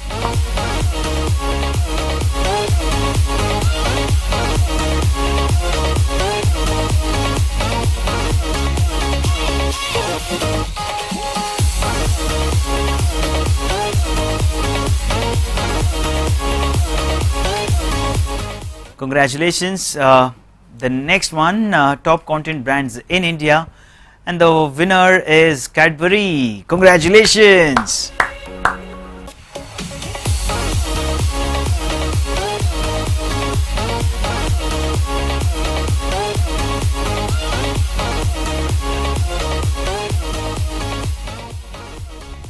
Well, with that note, I think it's time. Let's take a sweet break, as the last winner was Cadbury. So let's all take a sweet break and let's reconnect in some time with same momentum, same energy, and let's reconnect after 5 minutes.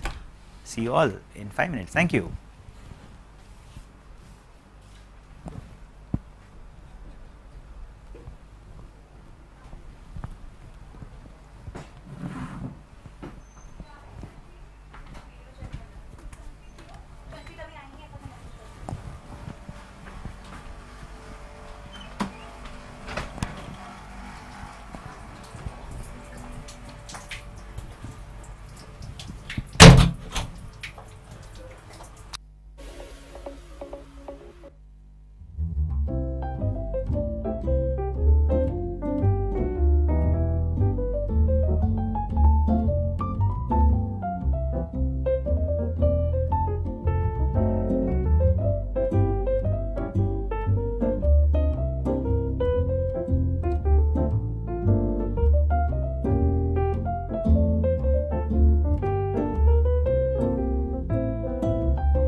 Well, ladies and gentlemen, welcome back after that short little break.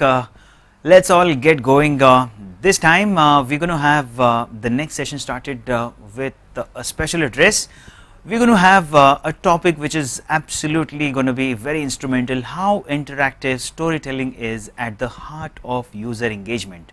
And to present this special address, we have a great speaker with us, Chanpreet Arora, who is the head of AVOD Voot at Viacom18 Digital Ventures. Before we hand over the session to Chanpreet, let's have a glimpse of her introduction. Chanpreet Arora helms AVOD Voot at Viacom18 Digital Ventures.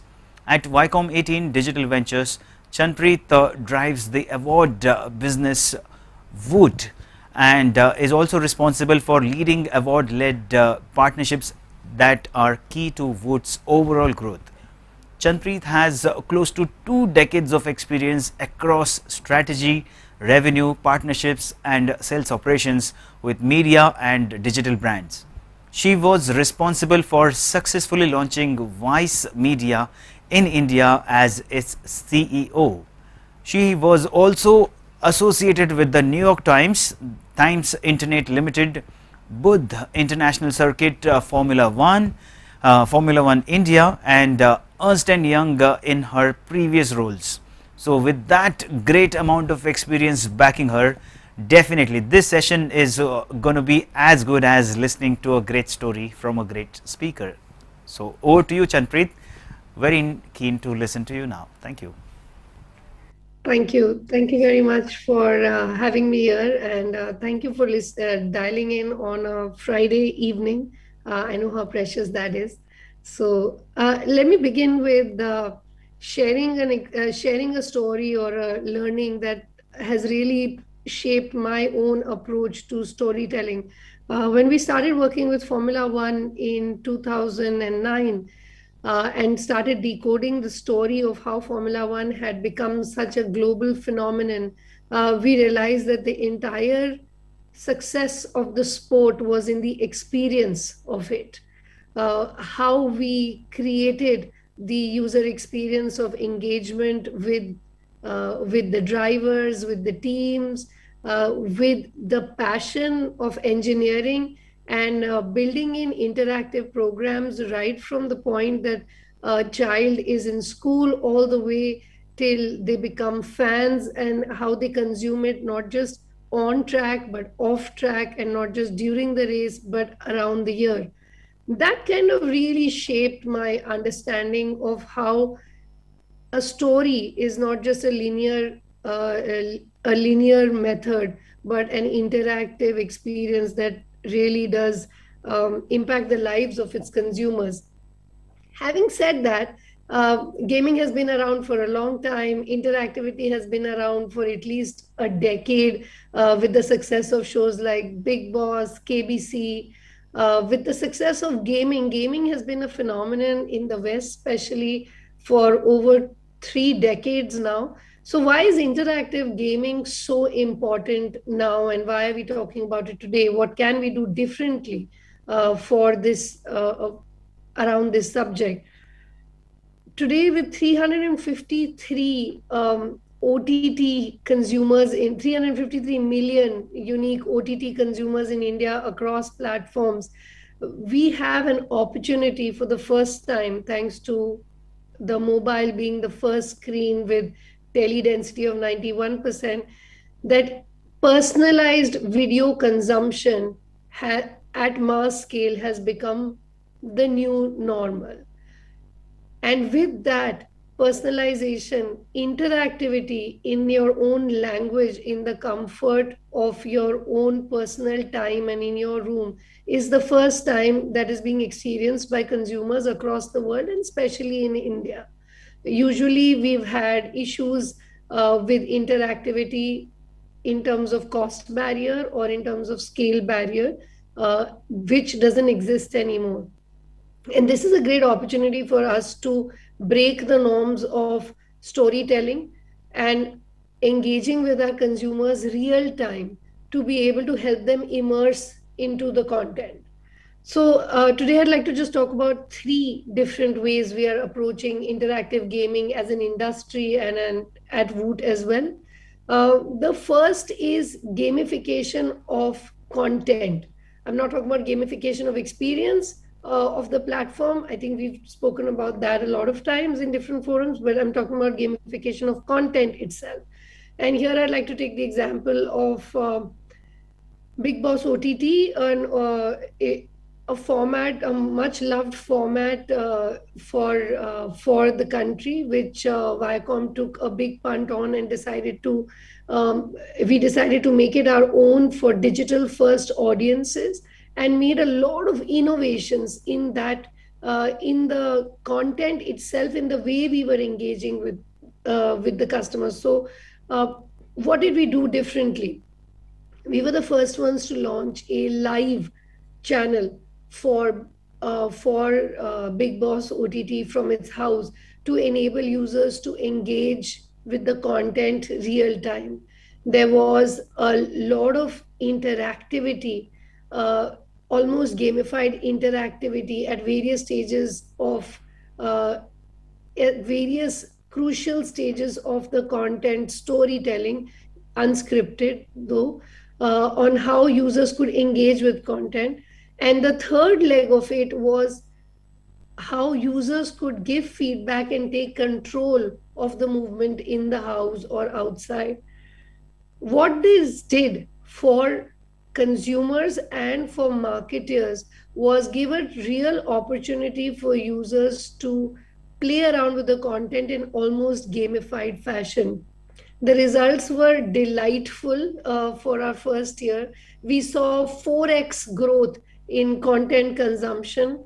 We saw a 3x growth in interaction with content vis-a-vis our previous years or our televised content being used on OTT.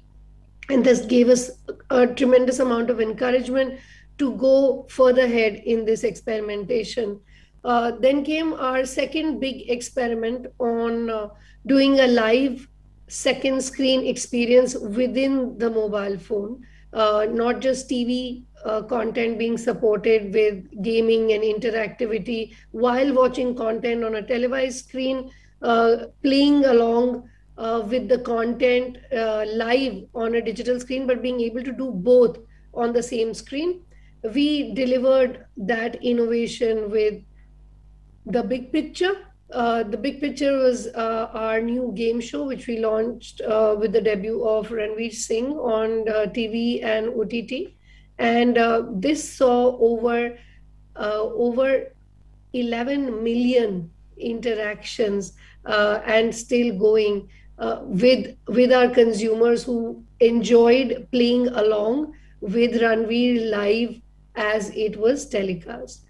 Having said that, this is just the beginning, right? And what we are really looking at is a massive culture of gaming and social media, which is truly interactive, coming together and getting impacted seriously by virtual reality enhancements that are coming up in the industry. So what we can expect is that at some point in time, gamers, as you see them today, will not be staring into a screen and playing games along with some other young Gen Z young kids, but in fact be wearing their virtual headsets and also probably wearing gloves and bodysuits and immersing themselves in the game. This along with the enhancements that are happening in social media, where people are interacting with each other constantly, has both led to a lot of research that we are undertaking in the OTT space, in the content space, in how we can build in strong interactivity for immersive consumer experience, not just at the time of content creation, but at the time of content watching as well. One of the things that we truly believe OTT has a really strong play in is CTV. CTV is expected to become almost 33% of the market. And what we are expecting this to do is bring back family watching, group watching. And at this point in time, instead of sticking with an passive experience, at Viacom, we're working very hard with our content creators and our product and tech teams to bring in a very strong social experience in consuming content. Finally, last but not the least, I do believe that at some point in time with gaming, virtual reality and personalized video storytelling, the lines will start to blur, and what we will really start to see is a lot of format innovation that will come together on the OTT platforms, and we would see, as we have already started seeing some interesting twists, but we will see a huge amount of gaming, short form video and long form video coming together on one platform, making it truly a single entertainment destination. At this point in time, I'd like to take a pause and ask if there are any questions or from the audience. So basically, Chanpreet, due to the due to the lack of time, we will not be able to take the questions right now. But if at all there are some questions, we will get those questions and we'll share it with you, and we'll do that engagement offline. No problem. But yes, so then in that case, I'd like to sum it up to say that I think in the coming 3 years to 5 years, we can expect a massive change in the way we consume content across devices with enhancements of virtual reality, a very strong play in interactive storytelling and gamification of content itself, where games start looking a bit more like content, and content as we know it, live content is told in a more gamified fashion, is what we can expect on single large platforms. And I really look forward to this journey with all the consumers and our industry associates. Thank you. Well, thank you so much, Chanpreet. That was definitely a very interesting address by you. Thank you so much for being associated, and wish you all the best. Well, ladies and gentlemen, it's time. This is perhaps the moment everyone has been waiting for, the 4th edition of ICL 2021. And now it's time for celebrating Apex Awards for this year. Ladies and gentlemen, this category shall acknowledge the content professionals, enterprises and agencies which have created, developed, published and or enabled the distribution of impactful, influential and unique content over and over again with a real significant quantum of success. And that's why these are perhaps the most important set of awards that all the brands, all the individuals and of course all the agencies definitely strive for. So let's see, let's get started and let's keep our fingers crossed.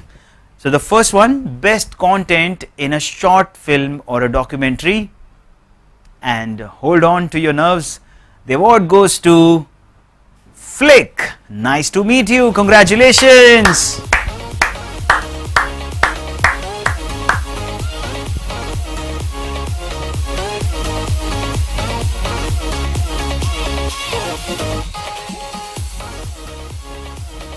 Congratulations to the entire team. Ladies and gentlemen, let's go on to the next Apex Award, and this time we are talking about Content Marketeer of the Year. Any guesses who it could be?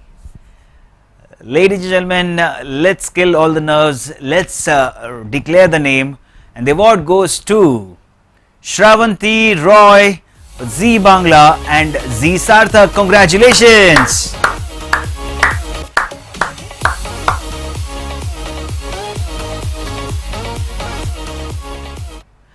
Well, this is definitely going to be a moment of pride and a moment of extreme happiness for Shravanti, And let's try and let's in fact get connected with Shravanti. Shravanti, congratulations, and we are definitely very excited to listen to you.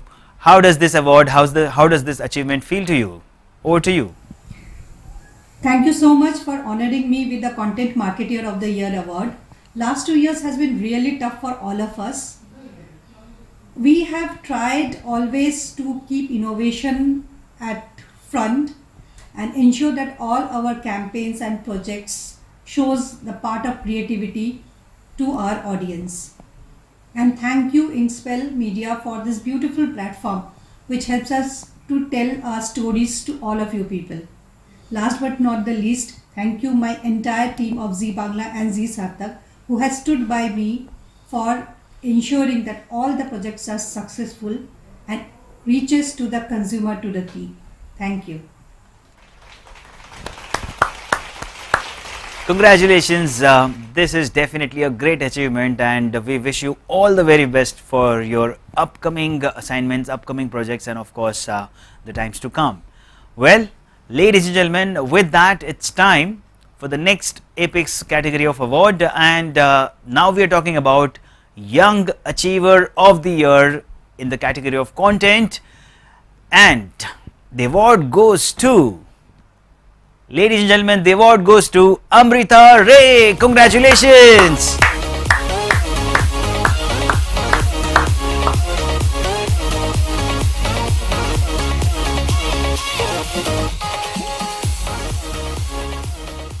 Congratulations Amrita, and lots of success to you for the times to come.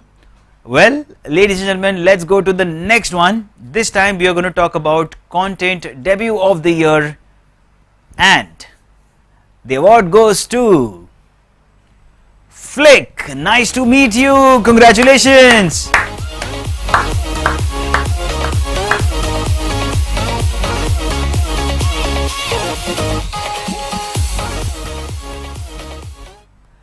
Well, ladies and gentlemen, now it's time to, in fact, let's go right at the peak of this evening and celebrate the next award, which is Content Enterprise of the Year. Ladies and gentlemen, the entire team, the entire organization that has created one of the best content throughout the year, and the award goes to, let's hold on your nerves.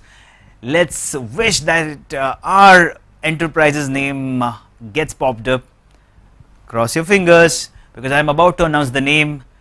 Content Enterprise of the Year award goes to the Zoom Studios Times Network. Congratulations.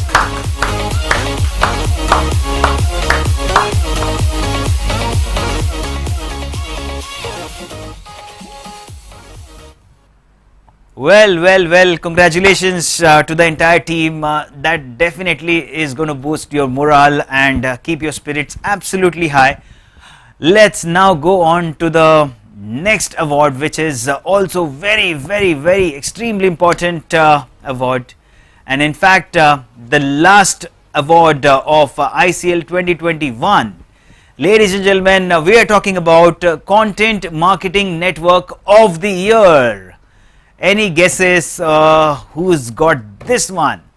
All eyes onto this Content Marketing Network of the Year, and the award goes to Zee Bangla. Congratulations. Whoa.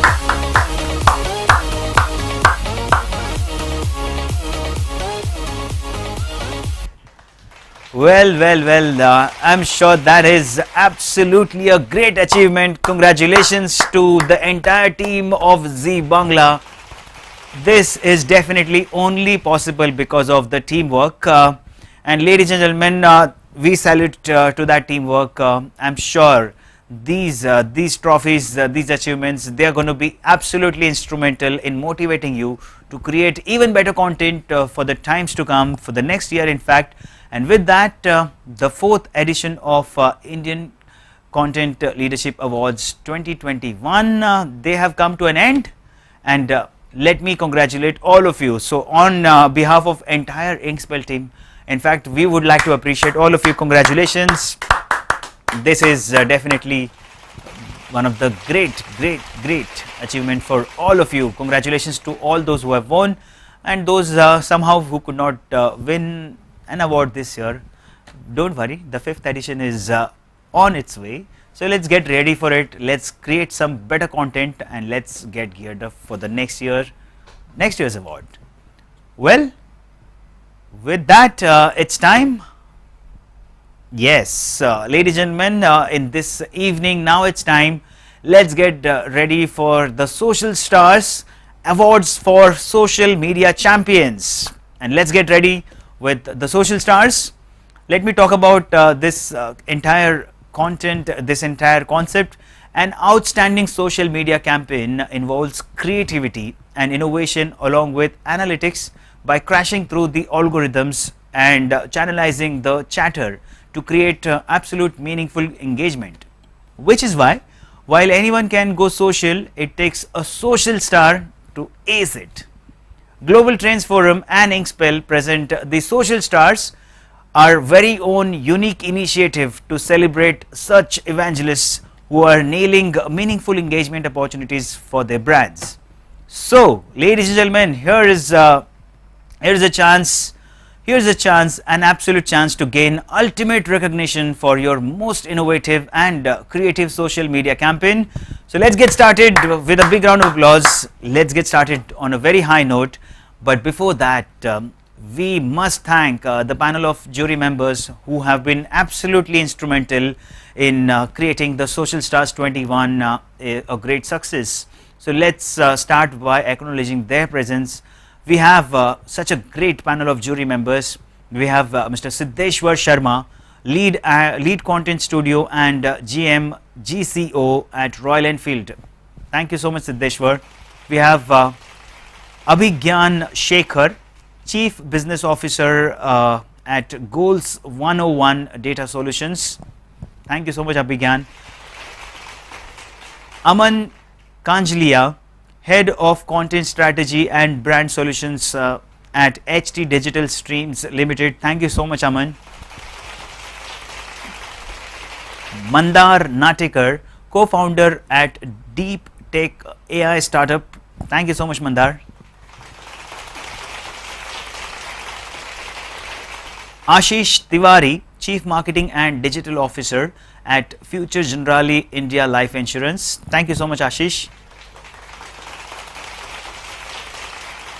We also have Imran Kadri, Head of Marketing and PR at Asia Emerging Markets and India at Harley Davidson Motor Company. Rituraj Bidwai, Head of Digital Marketing at Sobha Limited. Thank you, Rituraj. Jay Gotecha, Marketing at MA Entertainment and Motion Pictures. Thank you, Jay.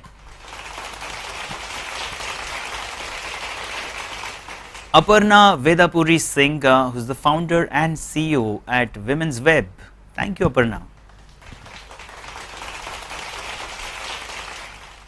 We also have Archana Agarwal, who is the Vice President of Marketing at Airtel. Thank you, Archana.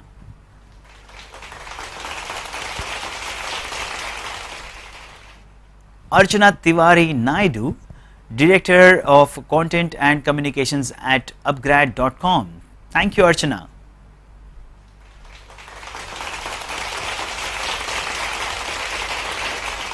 Binda Day, CMO at KKR and Knight Riders Global Franchises. Thank you, Binda.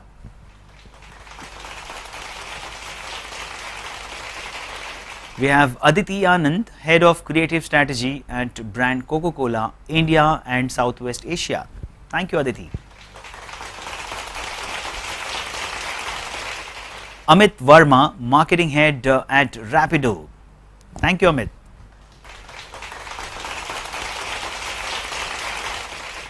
Ankoor Dasgupta, Vice President of Media at #Orange. Thank you, Ankoor.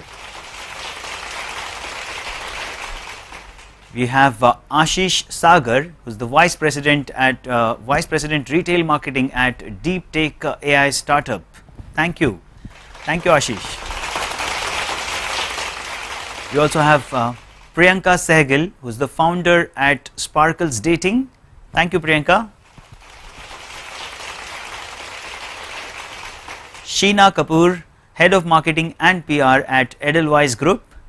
Thank you, Sheena. We also have Piali Dasgupta, Senior Vice President Marketing at Columbia Pacific Communities. Radhika Shukla, Head of Revenue Growth and Business Development at Times Internet.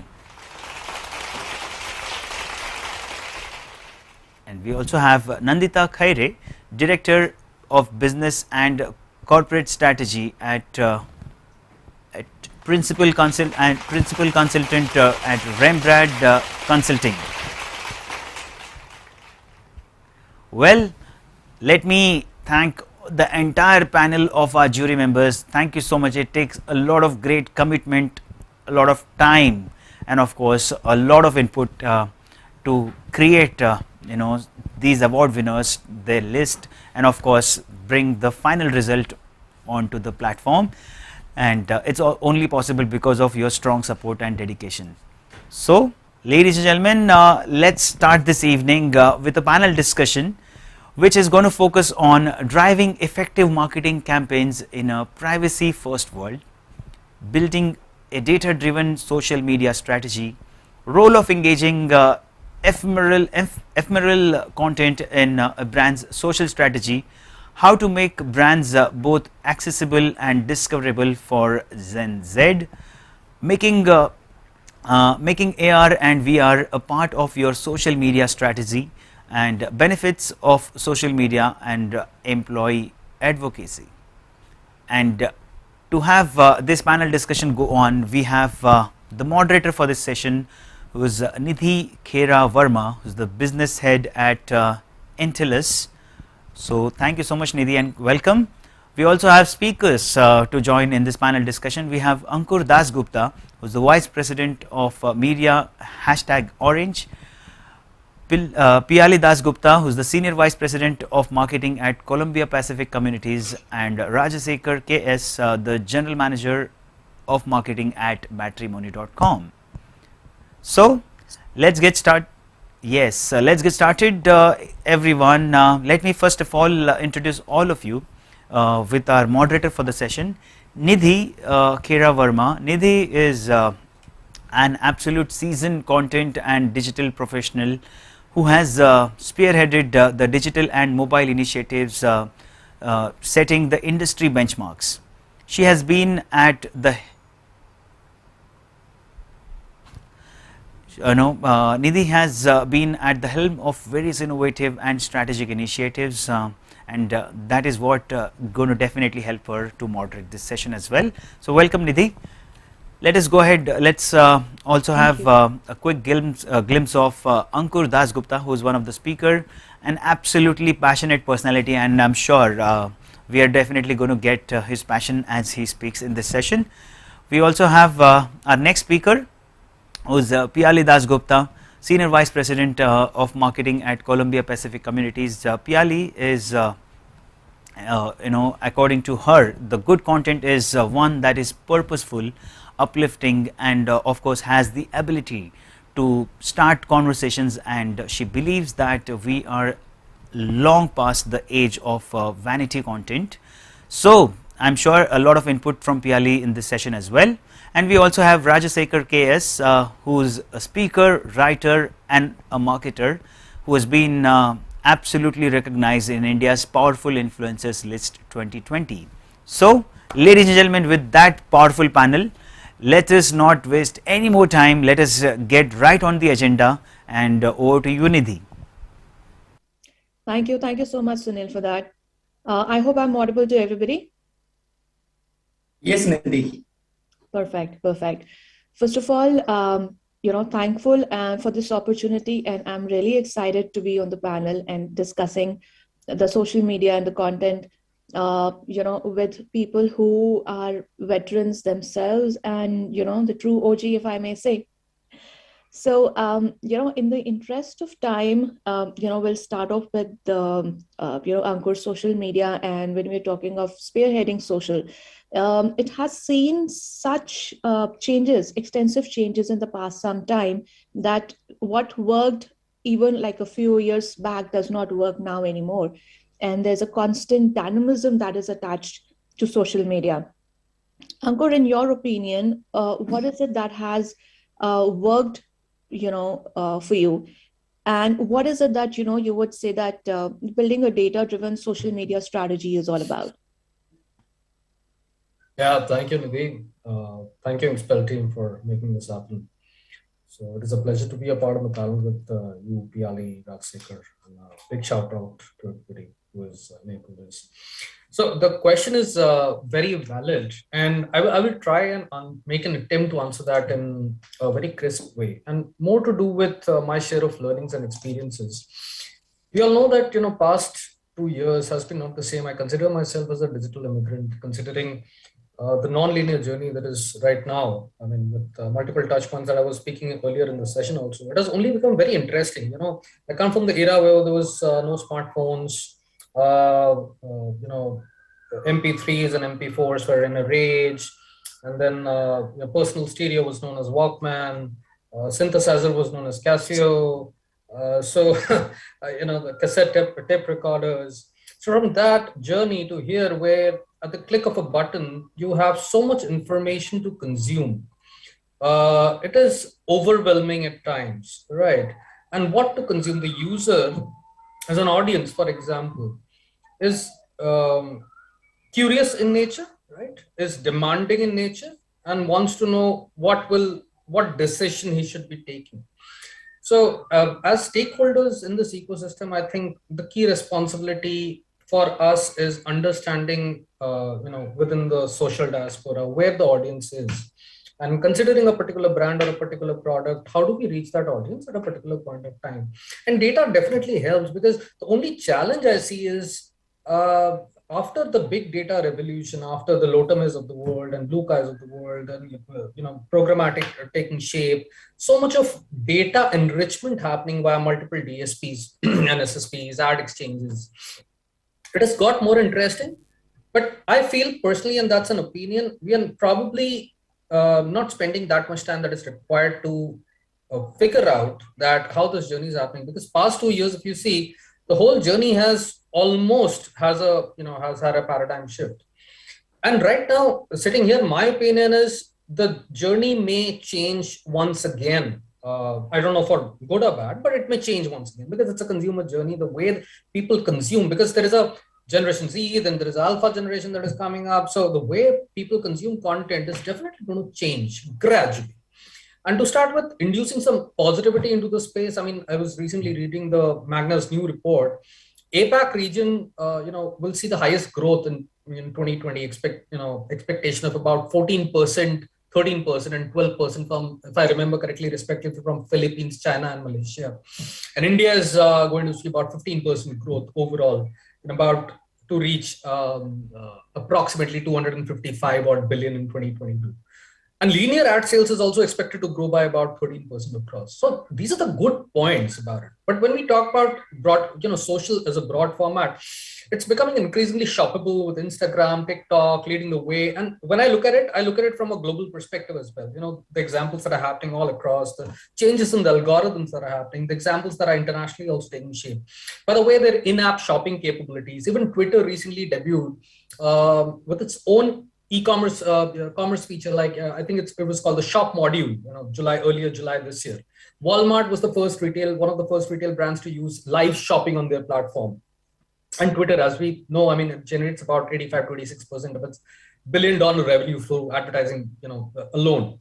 And today, more than ever, if we talk about, specifically, I was looking at Twitter also, I was studying a little bit more about it, that how it has evolved. It is in an excellent position to capitalize on, one thing that I feel it even does better than Facebook, like fostering real-time brand interaction between Twitter and, consumers and companies, brands and, consumers. So that is one powerful thing. Then Google is updating some of its e-commerce features, if I remember correctly, through a new feature. It was called the Deals feed. and it is a new added to the shopping tab on Google search results, categorizing items related to search query with promotions, sales, price drops, and other running promos. And all these loads of data. However, the most important thing being what data to look at and what are the actionable insights from a particular data cohort. So where I started off from is so much of data available, but when we look at social, it is very important that we know that what kind of data sets are we looking at. Are we looking at something which is a little bit futuristic nature also? Because if we are looking at an audience journey considering one particular set of TG at one point of time, it may not help. Because today the consumer journey is very individual in nature. So it is important to look at consumers as one individual. That is what I feel today. And one creative, say for example, unless topical may not work for a complete TG. Also, for example, if we speak about video, reaching those audiences that TV cannot. For example, YouTube's incremental reach in India is about, say, 65%. So these are the kinds of data I would definitely look at while framing a strategy, while seeing what is the big opportunity for a brand. Number two, what are the kind of audiences that are there and that are potentially to become, intrigued by a certain nature of communication in a positive way. So that experimentation, I think, can only be done once we look at specific sets of data, not spending too much of time, but however, spending a little bit more time than we usually do is what I feel. I mean, because data, just an Excel file of data or seeing that, okay, this is the target, put the relevant sets and target on Facebook and Insta. It's a regular thing that we're doing. But when we think a little bit futuristic, there is a particular actionable insight could be leading to repurposing a content later on in the stage also. So that's my 2 cents. Great, thanks, Ankoor. Ankoor, would you also want to, touch on the topics of personas and demographies when you're talking of, social media strategy from a data perspective? Because you briefly touched on it, but in case, we could hear some more from you on that. Yeah, I mean, in terms of personas, yes, the kind of audiences that I was talking about. So do you want me to talk about a little bit, cover the creator economy also and influencer segment also in this one, or? It would be great to hear from you on that, yes. All right. So let me talk about, yes, of course, the personas and the lookalikes that we want to create, and, what kind of personas could be potentially applicable from a little bit futuristic point of view, because the consumer journey is, for example, if I'm a person who would visit, let's cut out the pandemic, segment from here, and let's see, we are all living in the utopian times. If I'm a person who goes to a PVR to watch a movie, after that who goes to a particular restaurant and spends a particular sum of money to have a particular kind of cuisine, then on the way back, visiting a particular shopping complex to buy a pair of shoes, and then going back home and probably searching for what kind of gadget should I be buying within the next month, and my interest could range from, the kind of lifestyle that I lead, the kind of thought process that I have, the kind of content that I check out on the net. And it is very important to understand where the drop off is also happening within that journey, right? It is not necessarily that if I'm planning to purchase a product worth, say, $800 or $900, it may be possible I take the decision today. Maybe possible I put it in the cart and take the decision tomorrow. And if I'm looking at a segment worth more than, say, whatever, a lakh of rupees or something, I may do a little bit more research as a consumer as to what all other competitor brands are doing and what are the kind. So this is the kind of personas that we are talking about. And this is just a very broad example. I mean, when we talk about data enrichment via certain DMPs, they do a lot of their job is to bring out the best in data and quality. And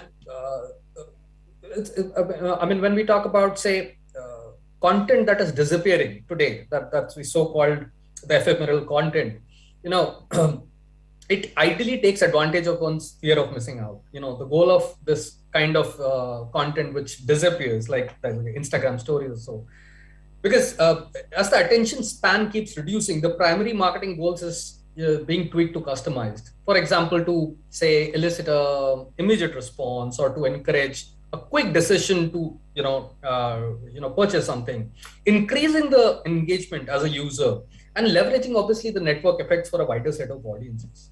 And to me, if it's a particular brand, I always assume one basic parameter at most of the times, that the target audience is savvy. They're savvy, they understand, they're intelligent, and they understand the space, because in terms of how to do a little bit of research, some people may do a lot of more deeper research as an audience, some people may not do that much deeper research as an audience, and that comes into that ephemeral content and probably slightly towards impulse buying, as we may call it. Because at times it happens with me that I buy a particular product, I used to, and then I keep on wondering that what to do with it. So and the audience demands what? The audience essentially to me demands transparency, and expect to see that, especially through the social media channels, what it brings out in terms of clear messaging and narrative.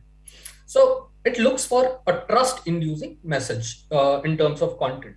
And one of the key strategies on this short format and contents is to be consistent, because once the consistency is lost, if we do it if we do one post today or one story tomorrow, and after a gap of 10 days do one, there is no point of doing it. Ideally, audience gets hooked onto it, and the trust builds over a period of time.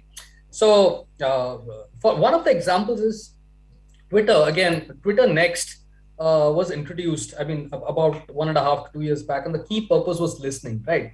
So if you look at it, it's so interesting, studying hundreds of millions of tweets per day, so as to understand not only today, but what may happen tomorrow, right? So this is correlated to the data-driven experimentation. And I give examples of Twitter because I use Twitter myself a lot. And of course, not to mention YouTube's and all, the algorithm and the pattern at which this thing happens is almost applied to all the platforms, and all the platforms are working towards making the algorithms better. And around mid 2019, for example, these folks, Twitter collaborated with, if I remember, KFC UK to push, these Twitter threads that are done, right? Boundaries of these Twitter threads. And it was some National Fried Chicken Day or something. And their tweet said something like, we are giving everyone a seat at the KFC table. Can you master the mega thread career ladder and make it from trainee to a board member, and happy KFC day. And these are certain examples internationally that, keeps me intrigued that how this ecosystem is evolving over a period of time, because it's essentially the creator economy today. And I'll just take 15 seconds more. I know I'm talking a lot. When we talk about influencers, specifically the cat C and the macro and the nano influencer strategy, it is very important to understand that what kind of followers a particular person has, and what is the reason behind choosing a particular influencer, right? Not necessarily a celebrity, but what is the brand ethos and a particular set of values are resonating with that, particular influencer. Need not necessarily be all every time a celebrity, right? Even with a cat C and a macro and a nanos, ideally, if I put it in the strategy, ideally are used for the amplification purposes, to make that reach deeper. And some should be always on strategies, like gradually the long-term influencer partnerships, what I've seen is gaining popularity over some time with certain brands internationally also and nationally also. The real acceleration of this is, of course, what I feel is, to keep the engagement on over a longer period of time, rather than just doing one campaign and leaving it there. So, it's the creator economy that is taking a boom, being a catalyst with, so many retailers also putting more of their focus on e-com channels and sales to conversion. So I feel that there's a lot to be learned about the space, how it's evolving, because each single day is important to understand what kind of data, coming back to that, what kind of data should we be studying in order to see how well we listen to social. And there are obviously multiple platforms that are there, which we use, as brands and agencies. But not only using those platforms, but if somebody is using a Locobuzz or a Meltwater for that matter, it is very important to see that after you pull out a data, what to do with that data. I think that is the thing that where the most intriguing aspect and the most exciting aspect happens. Absolutely. Yeah. Wonderful. Thanks, Ankoor. Ankoor, taking a leaf from what you just said, I couldn't agree more. It's about consistency is very important, and we've always realized the importance is just that we kind of getting more aware and about the entire thing, taking a cue from what you were talking about, Pyalia. It would be great to hear from you on your take on ephemeral content, vis-a-vis specifically when we're talking of social media strategy, and you've had extensive experience in that, so it would be lovely to hear from you on it. Yeah, thanks, Nidhi, for the question, and lovely to be here with Rajshekhar and Ankoor on the panel. So I think, I 100% agree with what Ankoor said about ephemeral content. Let's not forget that ephemeral content is actually not really a very new phenomenon. It's been around for about 10 years, but it's only now that there is a lot of focus on it, and obviously Snapchat showed us the way, and then everybody else started doing stories, including LinkedIn very recently. And from what I'm seeing, I think even on a platform like LinkedIn, ephemeral content is actually doing pretty well. In fact, very recently, LinkedIn did a study on understanding the Gen Z consumer, and I think they found that one of the things that I think really resonated with them was obviously the ephemeral content on the platform. And like Ankush said, right, that yes, ultimately, if you look at the consumer psyche and how ephemeral content was even thought about from a platform point of view, it was to really sort of initiate FOMO, which is fear of missing out, because when your content disappears after 24 hours, and it's also very short form content, you sort of want to know what's happening, right? And I think while obviously everybody talks about the FOMO aspect of it, I think one of the reasons why ephemeral content does as well as it does and typically sees like at least 2x more engagement than, let's say, the regular newsfeed content, is because of the position of it, right? I mean, it enjoys the most important real estate on the app, right? I mean, you open it and it's right on top. So it's just very hard to sort of go past that from a user experience point of view. And so you are more prone to kind of click on it and look at it. And it's not just brands. I mean, I think that, aside from the brands that we follow, which do a great job of obviously using ephemeral content well, but I think, even as consumers, we are more prone to clicking on ephemeral content from our friends than actually, looking at the content that is on the news feed. That's the first thing that we click on. That's what we spend the maximum amount of time on. And I think that brands over a period of time, and I mean specifically if I have to take examples, a lot of new age brands, whether it's Swiggy, whether it's Dunzo, Myntra, they've done a great job of sort of using different things for ephemeral content, keeping it very diverse, not boring. I mean, there is everything from a poll to, memes do really well on ephemeral content, to also offer led communication, which people want to sort of quickly kind of consume and probably take action on ephemeral content on Instagram, because you can sort of swipe up to a shop, therefore makes it very important even from a product integration point of view as well, right? So, I mean, I think it's definitely here to stay. There is no two ways about it. And I think that from a content sort of variation point of view, I think we will get more and more creative in the coming years with what to do with ephemeral content as a format.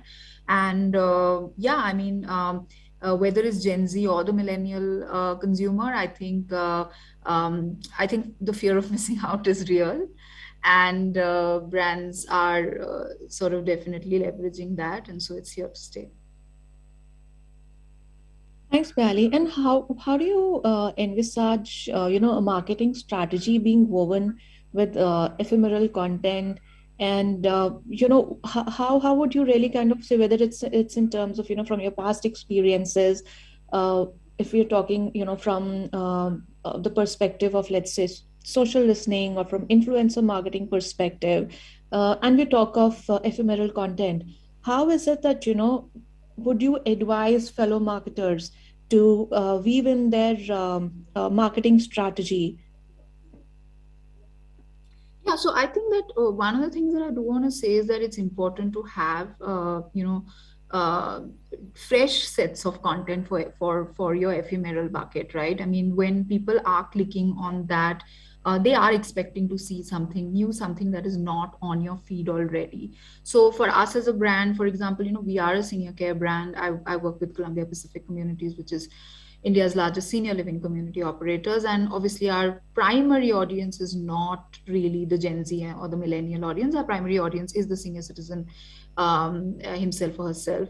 But we do see engagement on Instagram as well, even from the primary audience. And what we do specifically for ephemeral content is all sorts of announcements. For example, a lot of the press coverage that we receive at a corporate level, all of that is definitely something that we look at for ephemeral content, as well as short form sort of videos. So the idea, I think, is to kind of keep it fresh, keep it engaging for sure. Have a different approach to what you want to do with the ephemeral set of content, and I think from time to time also throw in sort of an element of surprise. I think Netflix does it really well. I think ephemeral content is consumed. We have to understand that it is consumed in breaks, right? Like, I mean, you're taking like a quick coffee break and you just go on Instagram and you just check what you want to do. You don't necessarily want to scroll through and look at what's happening on your feed, but you probably just have time to like check the top buttons. And so because it is something that's being consumed in a very short span of time, the idea is to sort of keep it light, keep it fresh, keep it fun, so that the intent of kind of taking that break is sort of served well by a brand. So I think that's going to be my sort of advice to fellow marketers. That's awesome.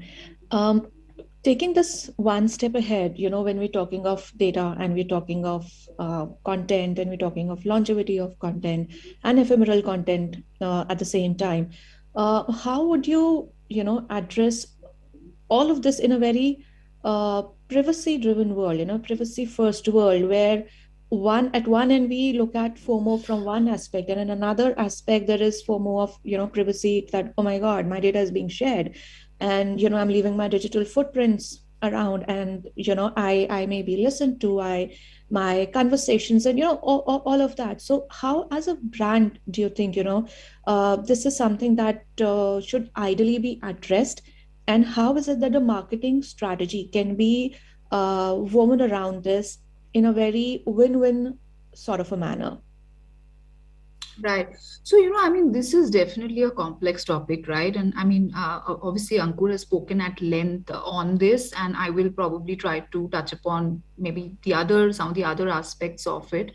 What I do want to sort of highlight is, in fact, very recently, I think there was a report that Dentsu did, which was at a global level. And I think one of the things that they found out was that 91% of consumers today were really, really concerned about how much companies actually knew about it. And about 42% of them were now doing something about ensuring that they were limiting the amount of data that they were sharing, right? And I think this whole sort of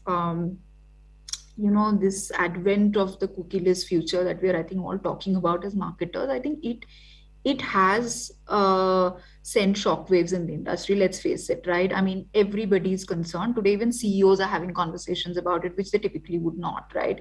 So I think this is going to be one of the biggest transformations in this space. I know that Google was supposed to kind of phase out third-party cookies in 2022, but I think they've pushed it by a year. So now it is 2023, which is probably a little, a bit of a relief for us as marketers, because we do have a little more time to figure things out and wrap our heads around what we want to do. But what I want to primarily sort of talk about is that, whether it was the GDPR in the EU back in 2018, where they obviously, though they were like the first ones to kind of talk about it, or now in India, like you rightly said, consumers themselves being concerned about it. I think ultimately, if I think about the whole situation, it really boils down to transparency and customer trust, right? That's the way I have sort of looked at it. And if you are able to build that trust at every stage of the customer journey, then I think you will gain, right? And let me sort of elaborate on that. I mean, if if we were to sort of look at this as, let's say, a problem to solve, I think the first step is to actually invite data from customers, right? By telling them what is it that is in it for them, right? Often I think brands don't do a great job of explaining to them why they need that data. And the reason why they do need that data is so that they can show customers relevant ads that are relevant to their lifestyle, to their preference, and so on and so forth. Now, if you're able to explain that in language which is lucid, which is, in customer speak, that, this is the reason why we need the data, and would you then volunteer so that we can show you ads that are more relevant to your lifestyle, etc. There is probably a higher chance that they would volunteer. The second thing is data security. When you are collecting the data, I think it's important to make the customer feel that the customer is empowered, which means that you need to explain in granular detail, what is it that you want to do with that data? What are you going to do with it? Today, none of us has any understanding of, I mean, we obviously have because we are marketers, but what I'm saying is consumers who are non-marketers or are not from that tech space, for instance, don't really have a clear understanding of what is it that companies are going to do with data? How is my data going to be used, right? So for example, if you've collected geo data, tell the customer that this is exactly how we intend to use it. Get creative, use videos, use other different forms of content to illustrate what is it that you're going to be doing with the data, and do it across touch points. Don't just do it on a website where you're kind of, when people kind of land on your website, just say, hey, do we have your consent or not? I mean, no, just be a little more sort of transparent with them, that across platforms, whether it's SMS, whether it's email, whether it's social media, everywhere. And then also give them the option to be in charge of their data, which means give them the option of deleting it as and when they want to. And the third thing I think is that there is perhaps a way of showing them value in this whole thing, right? I mean, if you show value to, and I'll give you an example of that, but if you show value to the consumer, of what he or she stands to gain by sharing the data, and it could be done in various different forms. It could be discounting, it could be all sorts of other ways of incentivizing the consumer. Then there is a higher chance of kind of working around it as a brand. We have to find ways to work around it. The fact that the cookieless future is here is, I mean, that's undeniable. We just have to find ways of working around it. And coming back to the example that I was talking about, I mean, very recently I was at a flea market, and I bought this sort of the cashew nuts that you get, right? The masala cashew nuts, and it was a very small sort of homegrown kind of business. So the lady there said, look, if you buy my cashew nut, and if you follow me on Instagram, I'm going to give you a 10% discount, right? And she waited till I went to her page. I followed her. She got a notification on her handle. And then, of course, she gave me the discount. So, this is a great way of sort of, obviously she's collecting customer data.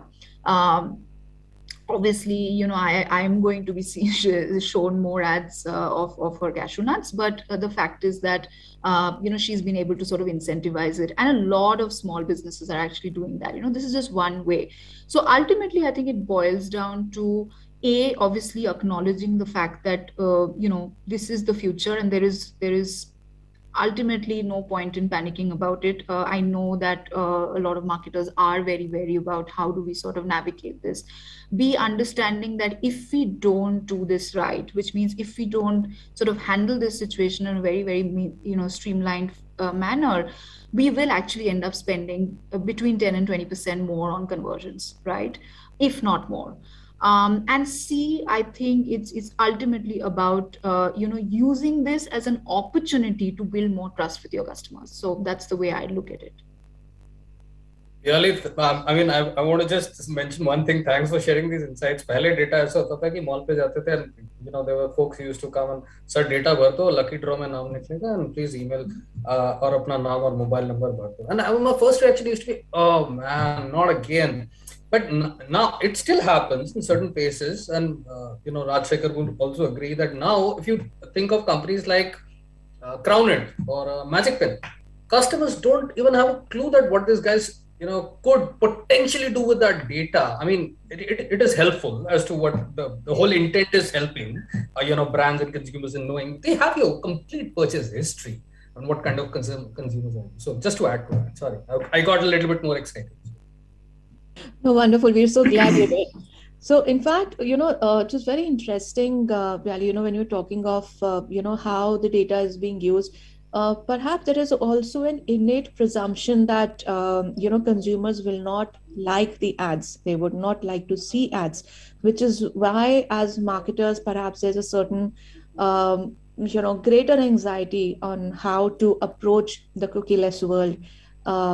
But the fact is that, maybe just with the sort of approach that you're talking about, if there's transparency, if there is, what is in it for me, if I'm sharing the data, if the consumers know that straight on, there could be, greater chances of marketers finding even better responses and better intake than they would have initially thought out to be. And I loved the idea when you talked that, the information, the content, around that does not have to be on the website. So, there's the constant push and pull approach that we're utilizing on social media needs to translate to the cookieless world as well. And, the social media would really, probably mature in the coming some time as far as concerned. Taking that, Rajshekhar, I'm sure at matrimony.com, you face this challenge day in and day out when you're talking of privacy and data which is being shared, etc. How is it that you handle it? What is it that is your take at matrimony, and how is it that you would typically handle all the apprehensions around in a privacy first world, so as to say? Right. See, my take on privacy is that, while marketers seem to be very obsessed and also anxious about all this, in our experience, we have seen that when you provide true value, when you are responsible, when you are accountable for what you do, then customers are willing to build trust and give you more information than you can ever believe in your life. We have information that is very, very personal, right? Apart from the age, the location, the community, the interest, what kind of preferences do I have to set for a match? We have a lot of information which you will not find in any other site. But the customers giving all that, because we have built trust over 2 decades with the customers. The customers also giving that because he sees 100% value in return for what he gives. You put better photos, you get better response. You upload your horoscope and you give your interests. Based on interest, you get more response. People are always searching for interest. So we have constantly delivered to them. We have constantly unlocked value from our side to the customers, and that is why they are connected and they trust the brand. And with millions of marriages behind us in the last 2 decades, I don't think we need to give any proof, because I haven't yet met any person in my life in 9 years at matrimony.com who has said that either in his family or in his known circles that somebody has found a match or is using the service. Everybody has said that. So there is that much of trust that we have built, and we provide value for every little information they give. We provide added value back to them. They're able to see value, not perceived value. They're actually able to see responses, which is what matters with them. And how is it that you're making your brand discoverable and more discoverable and accessible to Gen Z, for instance? And in fact, I'd like to open this question to, all the panelists, please. See, the Gen Z is a very different kind of, group, as we all are trying to understand them. The Gen Z wants to know why you do what you do. The Gen Z wants to know what you stand for as a brand. The Gen Z wants to know the purpose behind doing something. The Gen Z is not just interested in a connect. That is the old world order. The Gen Z is interested in content. The Gen Z is interested in conversation. And the Gen Z is interested now in collaboration. As a brand, if we understand that, then I think we get really connected to them. If you look at TV commercials, we are a TV heavy company. Our marketing is heavily invested in TV because of its reach. We have done phenomenal campaigns. If you look at our last campaign with our ambassador MS Dhoni, we did the Find Your Equal campaign, which resonated with people because we are talking about empowering them to discover the life partner that they deserve. We were widening their choices. We were helping them find people with similar or opposite interests. Now, that's what connects us to the consumer. We provide value that matters to the consumer.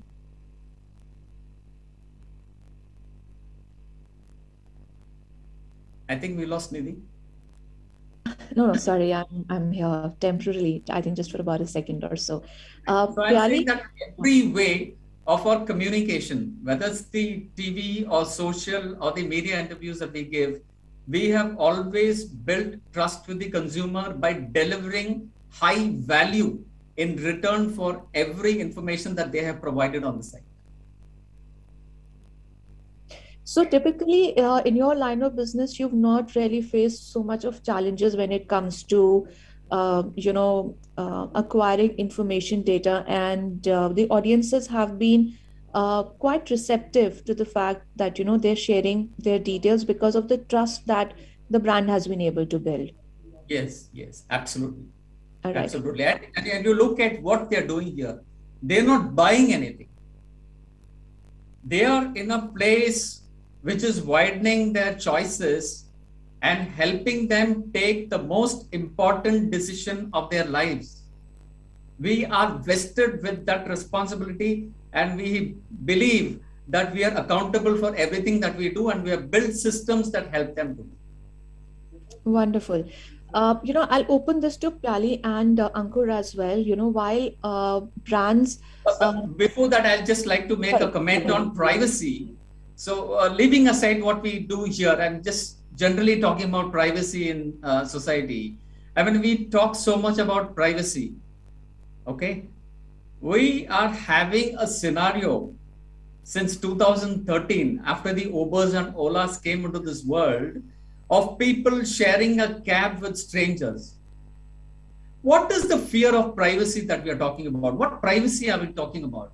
We have people going out 500, 600 kilometers, 50 kilometers, 100 kilometers with 4 other strangers. You don't even know who they are. But they can connect with you. They can strike a conversation with you, and they're sitting with you in the cab. You have the homemaker who's uploading a picture of the old furniture at home and putting it up for sale on OLX. Some stranger is going to call her on that mobile number. He comes home. They have coffee and a conversation, and she sells the furniture. What privacy are we talking about? What is the fear there? So my point is, the consumer is not as fearful as marketers think. The consumer is not so anxious as marketers think. The consumer is willing to provide information and overlook these when it comes to convenience for him, when it comes to value for him, when it is meaningful for that person, then he's more than willing to overcome privacy and give you any information that you want. Do you think there is a certain element of control when it comes to consumers and audiences, sharing data and privacy, in a controlled manner? So if a consumer is sharing a cap, for instance, and that information is out there, or if a homemaker is sharing the information for a furniture on OLX, they have the option of either, switching the cab, or probably delisting on the social media or any other app where they would OLX and the likes per se. So do we kind of see a scenario where there is do we so what is it, do we need to address the fear factor vis-a-vis certain controls, or do we need to kind of just look at from the perspective that the consumers feel what is in it for them, or do we give up control altogether and say, okay, it's out and out in consumers' hand? So it's a continuum, I understand, but you three eminent panelists, what is it that you feel? Where is it that this would lead us to, or what could possibly be a solution to it? See, I think technologies are changing, behavior is changing. What I see in future happening is that, the marketing team is going to work with IT, is going to work with data sciences, and is also going to work with legal and regulatory bodies,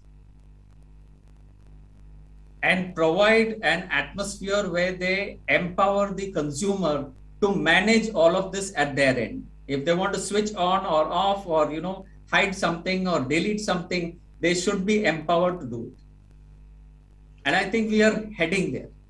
Empowerment it is, right? So Pyali and Ankur, how is it that you feel brands you could make brands more accessible and discoverable for the Gen Z? And Rajshekar, I'm just going to come back to you on a point from there. Do you want me to go first, or do you want Ankur Yeah, to go Pyali, first? please do. Please. Sure.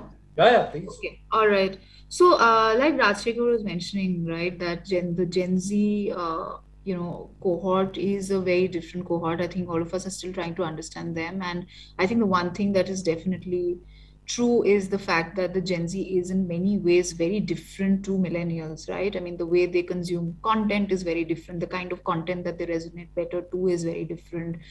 The way they react to, let's say, discounts is very different. Their approach to brand is very different, and so on and so forth. And I think that, they are actually a harder to please cohort. I mean, the Gen Z was already, the millennials were already quite sort of difficult to please. They were demanding as an audience set. They were demanding authenticity, for instance. They were demanding purpose, and I think Gen Z sort of takes authenticity to like a fairly different level, right? And I think they're almost sort of averse to looking at anything which is airbrushed or anything that is not real at all. I mean, they're almost saying that, show me blurry, grainy pictures, but don't show me something Photoshop, because that's absolutely not what it is like in real life. So I think, therefore, the campaigns that they resonate with are also about, celebrating life in its most, rawest, truest form, and so on and so forth. An example of that would be the Dove, beauty campaign, and so on. I think that in terms of making brands more discoverable, I think, eventually it is about focusing on narrative-led communication. It is about, telling them stories that would sort of interest them. And it is really about being a lot more proactive as brands. By that, what I mean is that actively take part in their conversations, sort of try to kind of reach out to them, like their comments or posts, even when it has nothing to do with what you want to directly sell, and so on. So try to build that kind of relationship with them, for them to actually be interested in you or your product. They are not the generation that would be easily swayed. They are They are a lot more practical actually than millennials. If you look at any sort of research that is out there on the Gen Z, they're actually being called a lot more pragmatic generation. And at the same time, I think that because they have seen some amount of, let's say, economic crisis going up, because they grew up during the recession. Let's not forget that, right? They also value money. I mean, they also value the importance of money and so on and so forth. So it's an interesting mix of dichotomies, right? And I think that definitely not just for Gen Z, for any audience out there and any generation out there, the whole one size fits all thing just does not work at all, right? And we keep saying that also. I mean, we primarily deal with senior citizens as our primary audience, and they are baby boomers. But it's not as if all of them are the same, and it's not as if they've all had the same kind of influences as well. But yes, by and large, I think authenticity definitely wins the game. The whole idea of being vulnerable as a brand and being seen as as human, as a humanizing brands, right? I think Gen Z is the sort of generation that would rather have a brand come on social media and say that, hey, listen, we goofed up, we're sorry, forgive us, we'll try harder next time, than try to sort of cover things up and be sneaky about things, right? So I think authenticity, being vulnerable, just being definitely purpose-led, because that's something that Gen Z is actually demanding more than the millennial audience. I mean, they definitely want to know why you do what you do as a brand. And ultimately, I think it's about also, high EQ in the manner in which you engage with them. Like I mentioned earlier, it is about narrative-led storytelling kind of, communication, a genuine intent to build that relationship. I think that's what is going to win the game. Yeah. Great.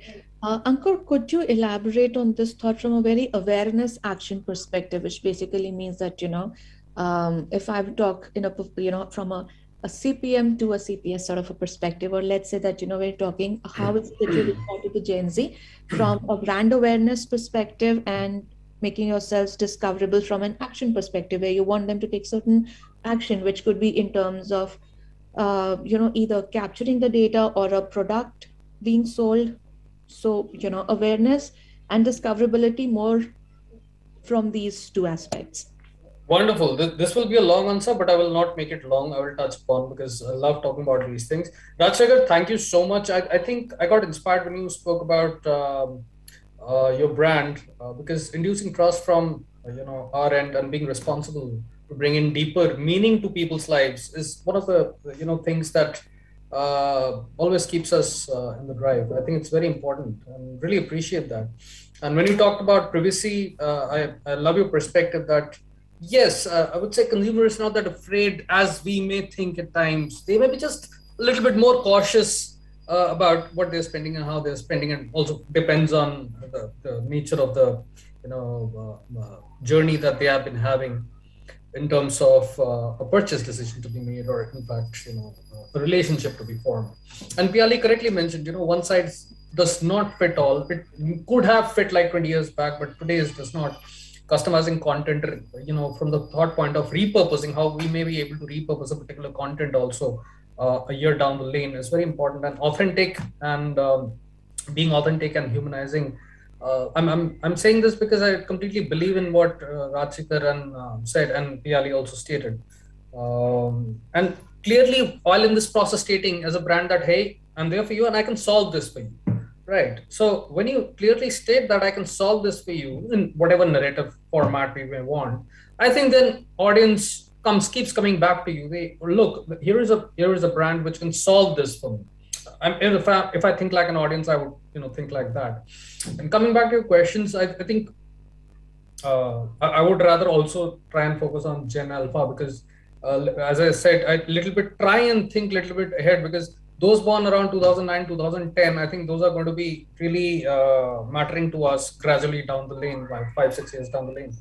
I say this because when I look at my 3-year-old daughter, she knows how to check the history on YouTube. I mean, believe you me, I mean, This is something, and I was like, I don't know how to check the history on YouTube. And why would I check the history on my YouTube? I'm like, she goes to my YouTube, checks my history, and plays whatever she wants, and from there.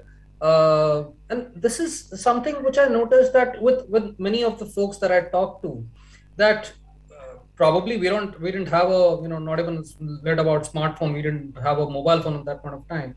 But these guys probably have a notch higher up IQ than we used to have, or we had, or that point of time. And these behaviors that I see today more drives me towards thinking that what the upcoming generation of Gen Alpha would be.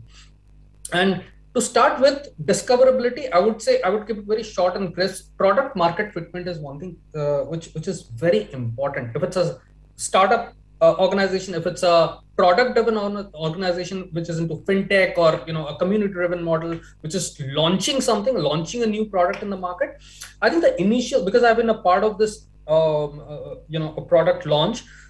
So I can tell you that the initial 6 to 7 months at least is very important to research on the timing of the product. Look, a founder or as a CEO, I would always believe in my product.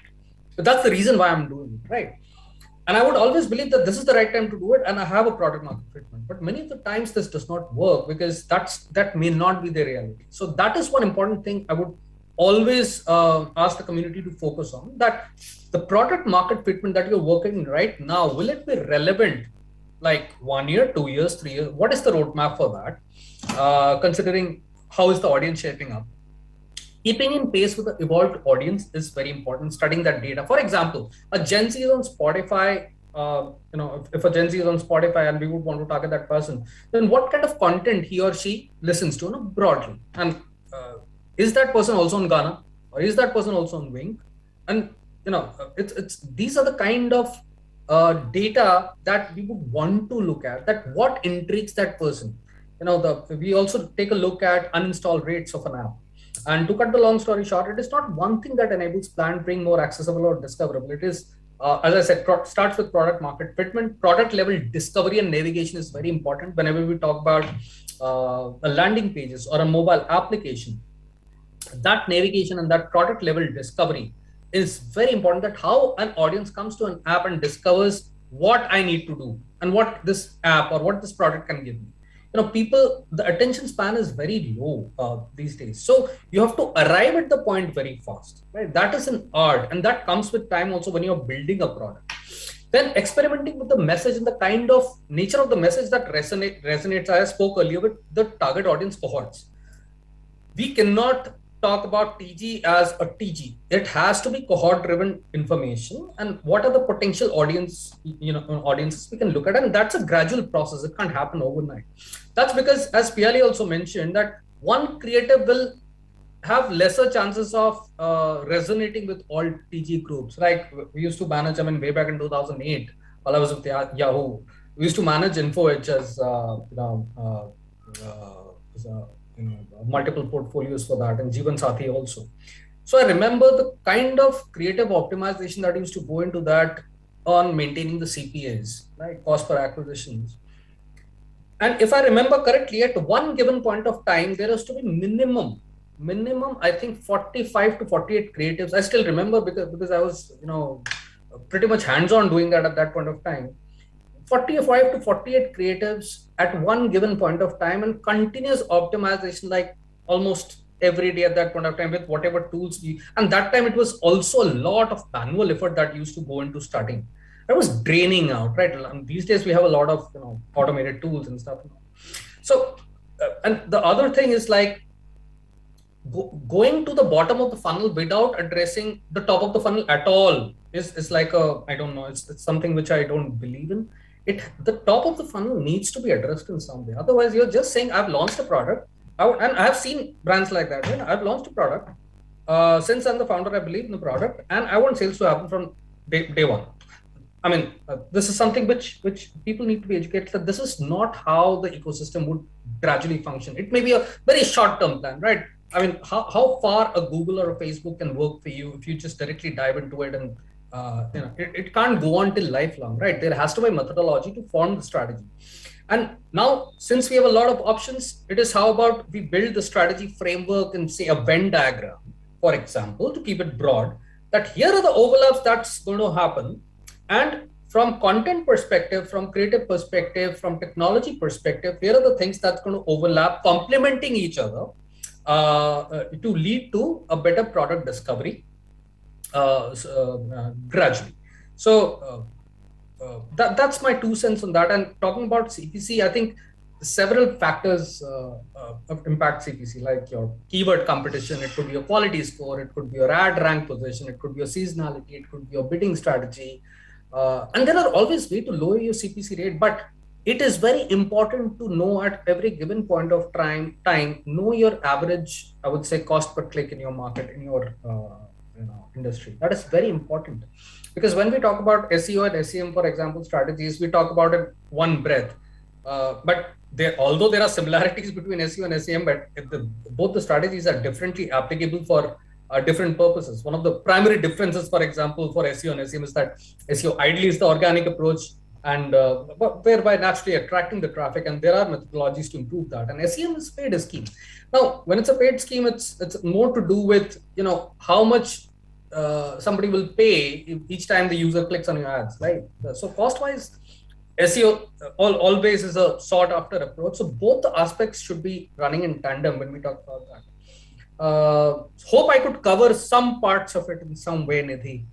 Rajshekhar, PL, if you want to add something, please do. I'm not an expert. I'm just sharing my experiences. I think all these things aside, you mentioned most of it. All these things aside, for me, personally, in my philosophy of content marketing, I see two things. One, the intent. The intent has to be very, very clear and good, that it is meaningful for the customer at the end of it. That's your intent. You follow it up with content that has value, makes meaning, and provides a solution to the customer. The rest of it, just leave it to the customer. He will come back to you and you can have your cash registers ring. That's so very well said. That's completely agree. Completely agree. Because I believe in content marketing, there has been more emphasis on marketing than content. Yes. That is a problem. Yes. B2B, B2C, C2C, whatever it is. I think if you focus on providing great content, it markets itself. Absolutely. We have a wonderful site called happymarriages.com. Yep. Which is Bharat Matrimony's guide to a happy marriage. We do not get anything out of that except the goodwill of the audience.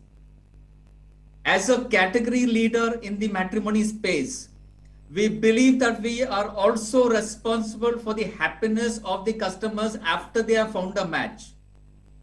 It does not matter if they have found a match through us or through somebody else, or they fell in love. But we feel as category leaders, we are responsible for creating a happy marriage. And therefore we run this service for them. Our intent is very clear. It is part of the purpose of the company. Wonderful, wonderful. We're overshooting the time. So in the interest of time, let me summarize what we had, and I would love to have your individual viewpoints as to what you think spearheading social in the near or far future is all about, and what's it in store for the world per se. It was a great great to listen to everybody. Thank you, Rajshekhar. Thank you, Pyali. Thank you, Ankoor. And if I may say, my take has been that social media and spearheading social media is much like life. It requires character, it requires persistence, it requires everything what human life should be all about, and exactly which is why perhaps we are humanizing social media, and there are elements of human personality which are so closely now interwoven. So technology, it's beyond technology, it's humanizing.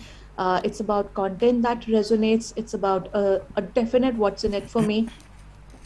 Just as human interactions, if you can iron out the differences, if you can be honest, truthful, forthcoming, there is a definite courtesy and what's in it for me that we're giving to the audiences. The audiences are sure to lap up what we have to offer, because at the end of the day, every brand is intending to give the best, give a certain value, and a promise which it definitely wishes to fulfill. So over to you, Pyali, then Rajshekhar and Ankur. Your final 2 words, please.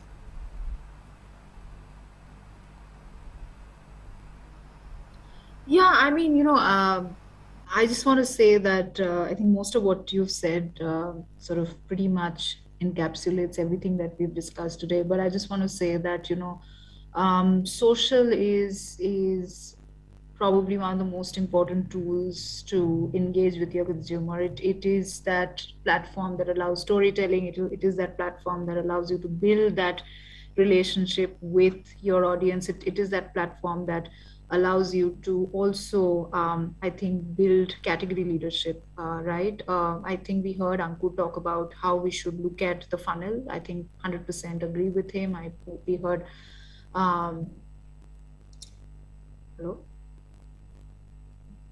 hello, am I audible?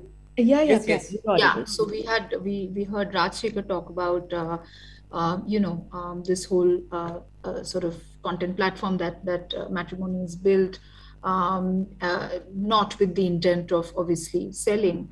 Yes, I mean, social when done well and with the right intent and with deep understanding of each platform and the nuances of each platform, I think can be a very, very powerful tool from a brand building point of view, but also from a from a more sort of bottom funnel objective point of view. I think that I think it's become very important for us as marketers to remain very, very agile, because there are new platforms coming up every day. And we ultimately have to be where our audience is. Now, whether that is, podcasts, whether that is Clubhouse, whether that is anywhere else, we don't know what the future brings to us. And so I think very high degree of adaptability and agility is definitely non-negotiable today for any marketer at any level. And I think ultimately it's about, like you said rightly, it is about having that personality, and it is about having a personality that's not just likable, but being very, very true to who you are, which starts with knowing who you are as a brand. And I think this is particularly important in this day and age. And I know we didn't really speak very much about moment marketing, which we had sort of meant to, but since I'm sort of summing it up, I just want to make a mention of it that, I think particularly in the day and age of moment marketing and, all of that, I think it's very important to really, really know who you are at your core. Not every moment is for you to market. You don't have to talk about Vicky and Katrina getting married if you're selling medicines. I mean, just know what is it that you want to talk about. Your sort of, ability to stay in the consumer's mind does not depend on that 5 minutes of fame that you will get on Twitter by marketing a moment. So I think eventually it is really about, like I said, knowing your platforms, being authentic, being true to who you are, and having a personality that, generally is likable, and creating content for the right intent, like Rajshekhar also mentioned. Yeah. I think it's been great listening to Nidhi, Ankur, and Pyali. Really lots of insights to think about during the course of the weekend. On social, I think the relationship between the brand and the consumer is like the relationship of the husband and the wife. So you have to listen. Definitely you have to listen. There's absolutely no doubt. You have to understand. Yes, absolutely you have to understand. You have to communicate. Yes, obviously we have to communicate. You have to create conversations. Yes, of course we have to create conversations. You have to respect people's choices and what they have to say. Yes, you have to respect. You have to appreciate and acknowledge what they say. Yes. All this is about humanizing this relationship. And I think this is how the relationship should be seen. If we think that that's how we are going to look at the consumer, then I think your business is safe how much technology changes, how much behavior changes, if your intent is going to be good, your business is safe for forever. Absolutely. I think Rajsekhar, I couldn't agree, more. This is wonderfully said, and so happy to be a part of this discussion. Nidhi, thank you so much. We did not get to hear more from you, but probably sometime we'll meet and catch up, and hoping to meet everyone in person also sometime. Sure, My closing, Absolutely. The my social closing statements is yes, I media- support Rajsekhar completely, and Piali also. I'll just sum it up stating that building trust as a unique currency. I think that's very important, and that's it. Whatever Rajsekhar says, I think it's absolutely spot on in terms of building that relationship, nurturing that relationship. So that's about it. And thank you so much, everybody, Piali, Rajsekhar, and Nidhi for making this happen. Thank you. It was a great evening. Thank you so much. That was a great session indeed. Thanks. Thank you so much. Thank you. Bye. Well, ladies and gentlemen, this has been absolutely very engaging panel discussion. I must appreciate all our panelists, and of course Nidhi being a fantastic moderator. So I think let us applaud for all of you. Thank you so much. Thank you so much. And with that, of course, this panel discussion we would have wanted to give even more time, but everything has a set limit and we have to go on the next course of action. So thank you so much all the panelists, thank you so much the moderator. Let's get going. So yes, ladies and gentlemen, it's time. Let's get kickstart with the Social Starts Awards for Social Media Champions, and Campaign Awards is the first category of awards we are going to present to. But before that, ladies and gentlemen, let me present you something which you are going to strive for. This beautiful trophy is what you're going to get on your way right from today. It has already started going to your places. Click your pictures and put it on your social media. Do not forget to add our hashtags and tag us. So congratulations to all those, all the best everyone. Let's get going. And let's get started with the awards now. So best audience engagement campaign, and the award goes to Big Boss 14 Boss Meter. Congratulations.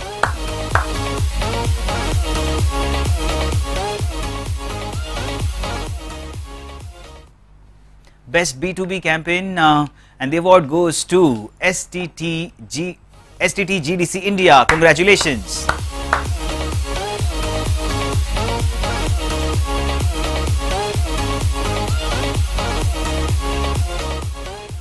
Going ahead, we have Best Integrated Campaign, and the award goes to Crackdown Integrated Marketing Campaign.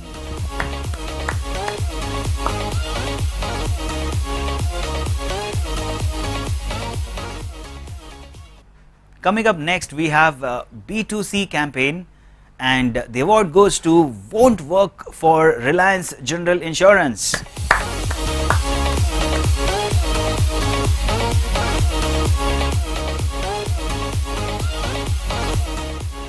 The next one is Best Community Engagement, and the award goes to Big Boss 14 Boss Meter.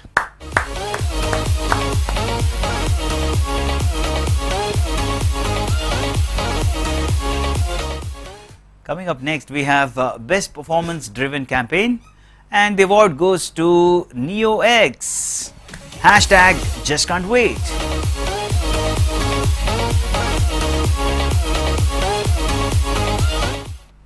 Best Multi-Platform Campaign, and the award goes to Illegal Social Media Marketing Campaign.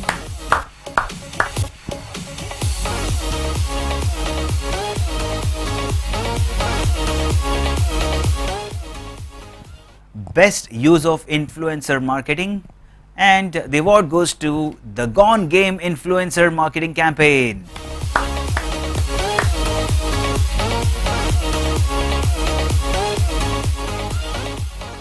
Now let's go on to the next category of awards, which is Influencer Awards, and let's see who's the first winner in this category. Best Influencer or a Partnership Brand, and the award goes to, let's see, yes, The award goes to Benny Banks on NeoX.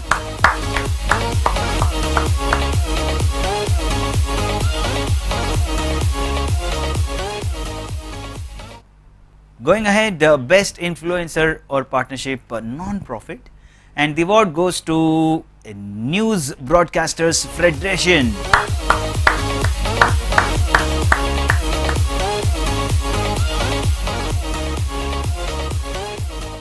The next one we have Best Influencer Partnership on Twitter, and the award goes to Tweet Storm for Samsung India by HT Brand Studio.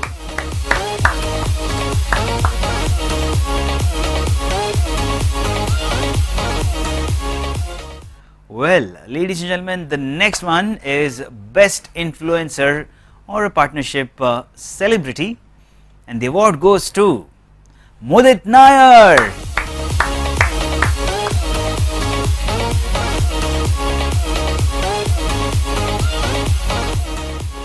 Well, with that fantastic personality, let us understand Mudit, congratulations on winning this very great award, and let me hear it what Mudit has to say. Hi everyone, this is Mudit. So I've just received the award for Best Influencer Celebrity, and for that I'd like to thank Social Stars Awards 2021. It's always fun and a great feeling to be recognized. So once again I'd like to thank the jury and Inkspell Media for this honor. So thank you very much. Congratulations once again. Let's go ahead, Best Influencer Partnership Entertainment, and the award goes to Divya Agarwal Saregama. Congratulations.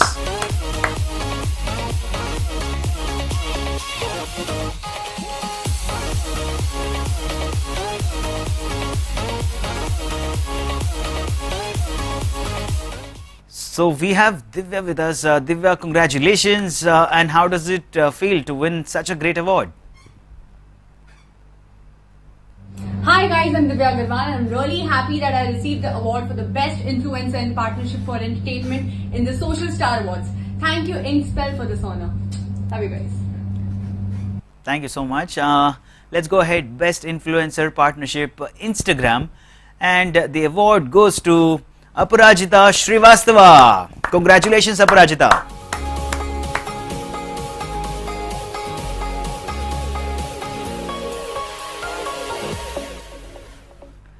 Well, let's connect with Aparajita. Congratulations on this great achievement, and we are very keen to listen to your reviews on this award. Hey guys, I hope you all are doing great. My name is Aprajita and I'm happy to tell you that I've just won an award for Best Influencer Instagram.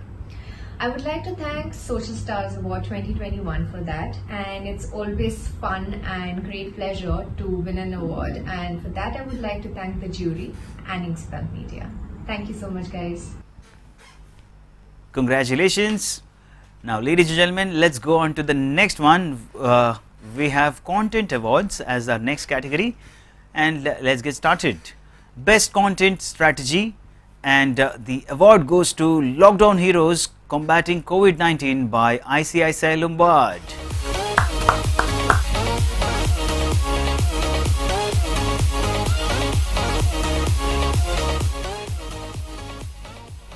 The next one we have Best Educational Content, and the award goes to Make Insurance Common for Reliance General Insurance.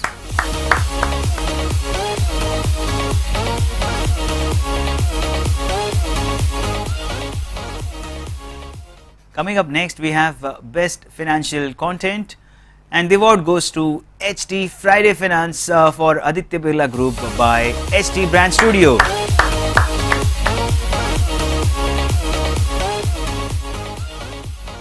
With us now we have Saurabh Sharma, head at ST Brand Studio. Saurabh, congratulations, and please tell us how does it feel to win this such a great award?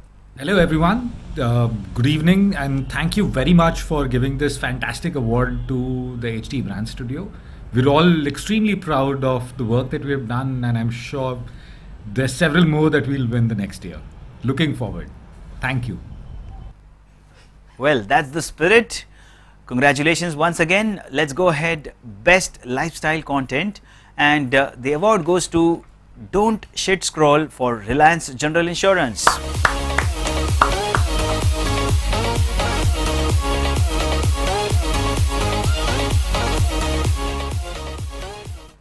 The next one, best use of video, and the award goes to Manipal Hospitals.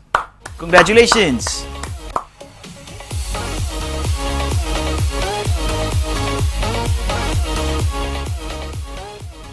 Now with us we have Madhur Gopal from Manipal Hospitals.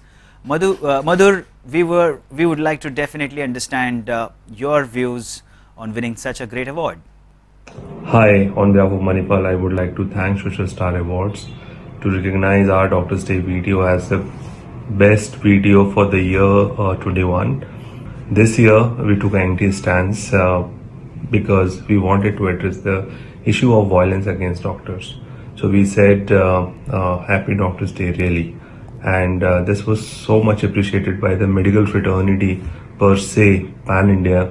We saw that many doctors, they have shared on their social media platform this video. So thank you again for recognizing, and I thank Manipal team as well as Social Pangat team who has worked on this thought, on this idea and on this video.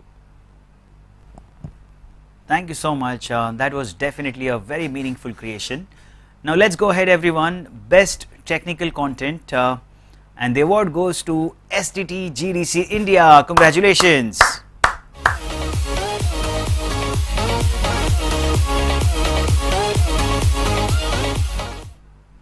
Now the next category we have is sector specific awards. So let's get started with sector specific awards. Best social strategy, campaign for a cause, NPO, NGO or a CSR, and the award goes to hashtag Stop Helmet Excuse Right to Safety. Congratulations.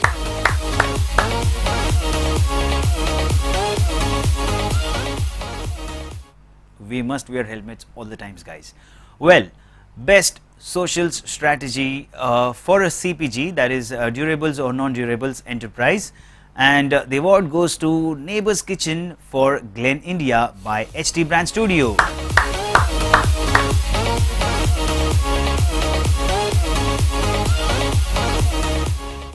Coming up next, we have best social strategy, campaign by a healthcare or a fitness enterprise, and the award goes to Because I Say So India, Survivor.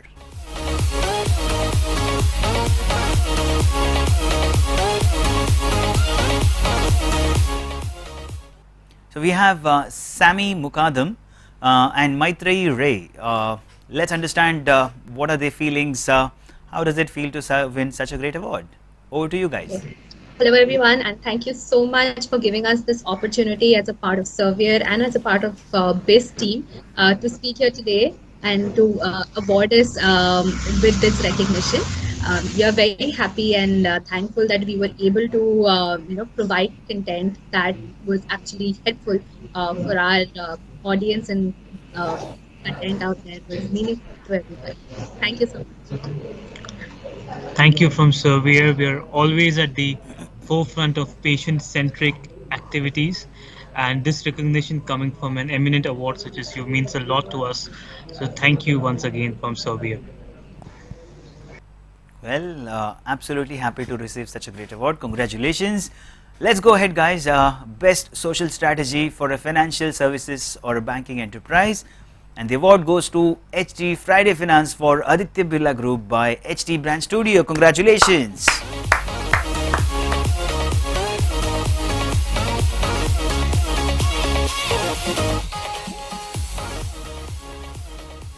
The next one is best social strategy campaign by a media enterprise, and the award goes to hashtag Stories to Tell Flick by the Zoom Studios Times Network. Congratulations.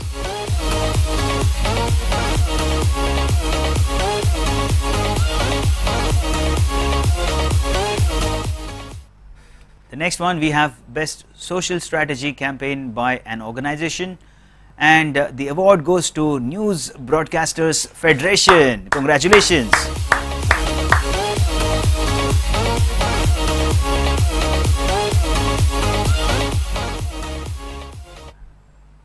Best Social Strategy or a Campaign for a Telecommunications Enterprise. And the award goes to SmartFlow. Congratulations.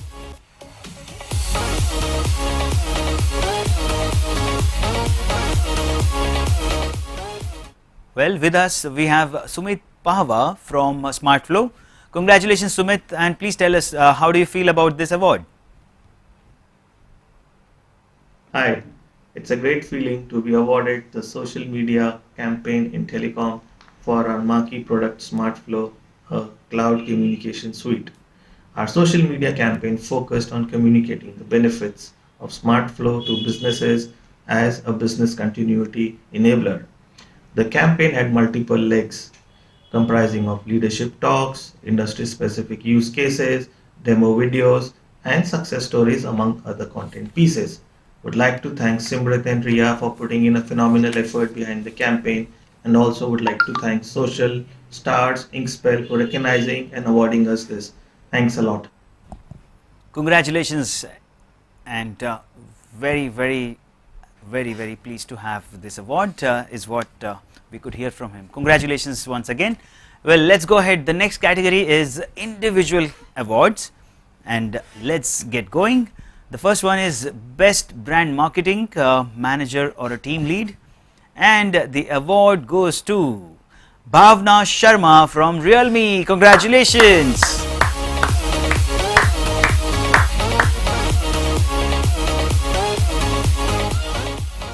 Congratulations, Bhavna. Well, let's go ahead. Best Social Media Manager or a Team Lead, and the award goes to Jai Shah. Congratulations, Jai.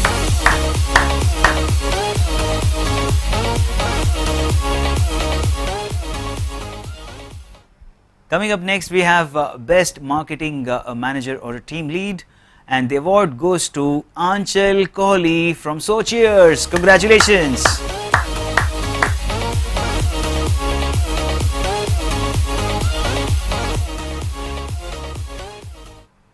Now we have Best PR Manager or a Team Lead, and the award goes to Nigel D'Souza from mCanvas. Congratulations.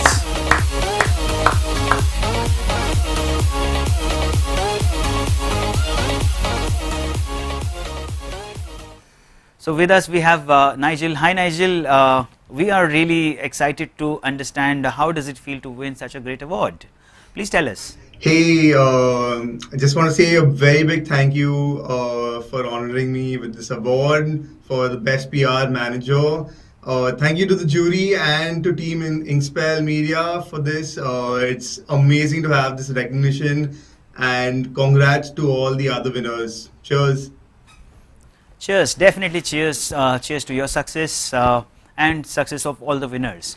Well, let's get going, everyone. The next award is Best Sales Manager or a Team Lead, and the award goes to Ankit Jain from Pocket FM. Congratulations.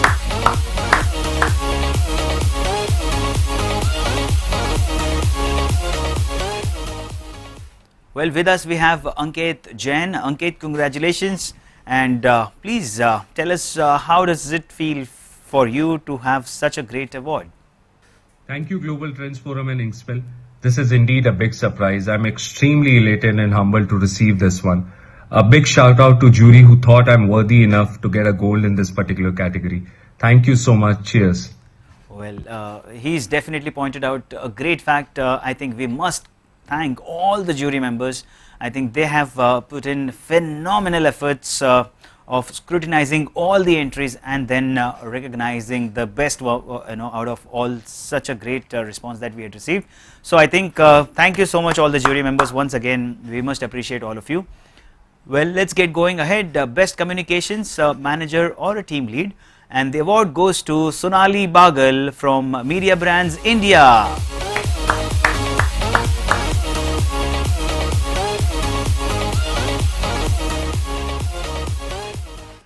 Well, ladies and gentlemen, with us we now have Sonali Bagal. Sonali, congratulations, and please tell us how do you feel about this award?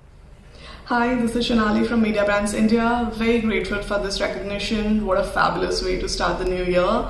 Thank you so much, and many congratulations to all the winners. Thank you. Wow, great. Congratulations to you as well, and all the best for the next year as well.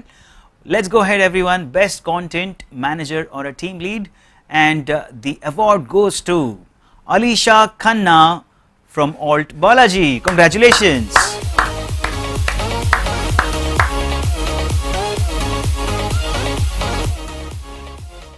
With us we have Alisha. Alisha, hi. Please tell us your views, your feelings about winning this award. Hi, thank you Inkspell and the Social Stars for giving me this award.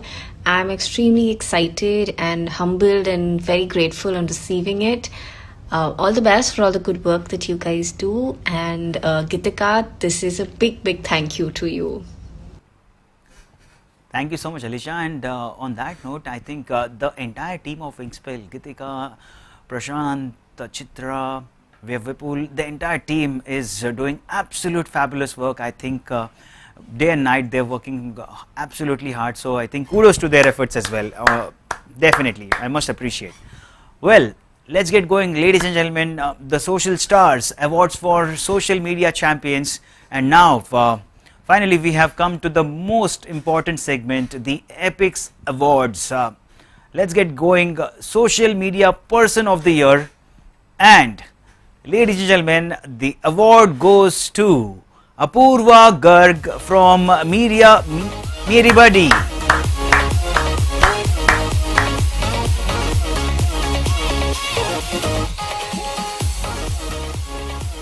Well, congratulations Apurva. I must say that to receive this award, that means you have done absolutely phenomenal work.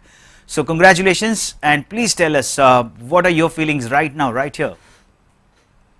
Hello everyone, thank you so much for this award. I would like to say thanks to my parents for always supporting me, and a special thanks to Mr. Ashish Bajaj, Head of Marketing in MediBuddy, and my team members.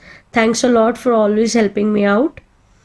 Other than that, I would like to say thanks to Mrs. Anjali Sharma, who worked with me on my YouTube channel. Thank you so much guys. Have a wonderful evening. Congratulations to you and all the best. Well, let's get going everyone. Now we have Influencer of the Year Corporate, and the award goes to the Big Bhukkad. Congratulations.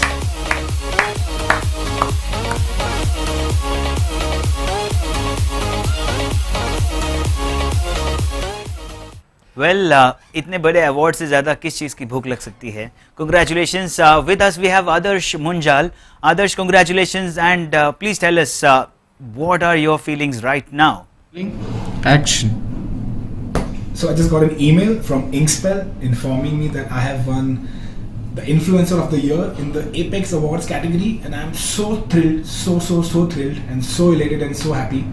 I would like to thank Abbott and Samprita at Abbott for this opportunity, for this campaign that has actually helped me win this award. Thank you jury at Inkspell, and thank you everyone. I'm so grateful for it. Fantastic achievement and congratulations to you. Let's go ahead. Influencer of the Year Professional, and the award goes to Anay Pathak from Dell. Congratulations Anay.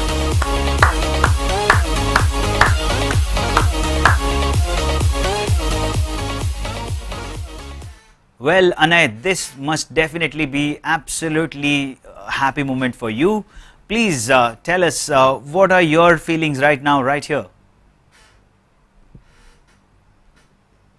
Thank you so much, Inkspell team, for giving me Influencer of the Year award. I think this means a lot. I've been active on social media, sharing knowledge, and I think knowledge sharing is one of the biggest give back, right, which we can give to the society. Whatever little I know, if I can share, and if it can create some positive impact in anyone's life, it is always good to hear such examples, right? So let's all keep creating content which can help in employability skills, which can keep us updated on technology trends, and yeah, let's spread the positive vibes. Thank you so much. Have a good day.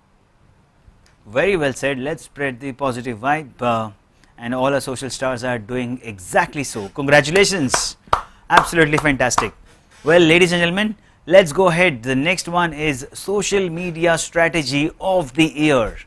And ladies and gentlemen, the award goes to Break the PCO Cycle for Health Cut Women by Women's Web. Congratulations.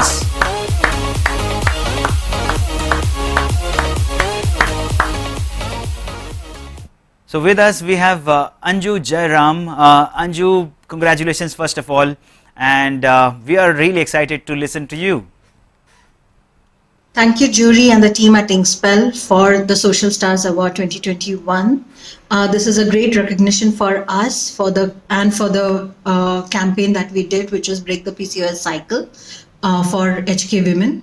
I'd like to thank HK Women for believing in us to create this large impact. I would like to thank my entire team and also accept this award on behalf of the team at Women's Web. Thank you so much. Congratulations, and ladies and gentlemen, with that, here comes one of the most important award of this entire evening. I'm sure all the eyes, all the fingers crossed. We are talking about Social Media Enterprise of the Year. Any guesses?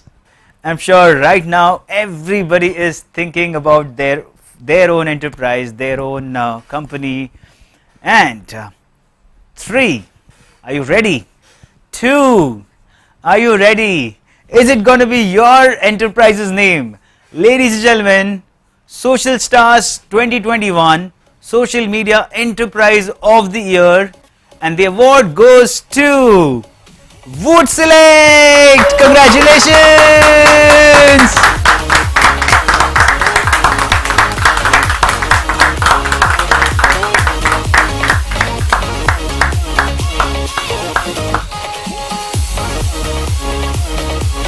Absolutely.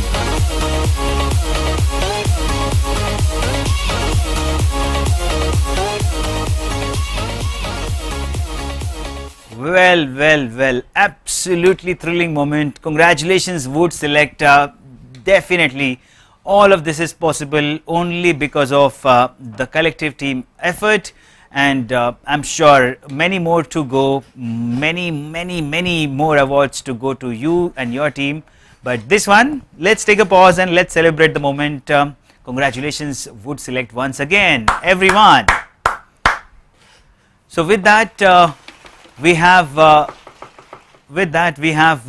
come to an end of this fantastic evening. Social Stars 2021 is absolutely exciting, absolutely motivating for all of us. This is Anchor Vinod signing off for Inkspell, and let's meet again sometime very soon with the next set of awards. Thank you so much and have a great evening ahead. Thank you.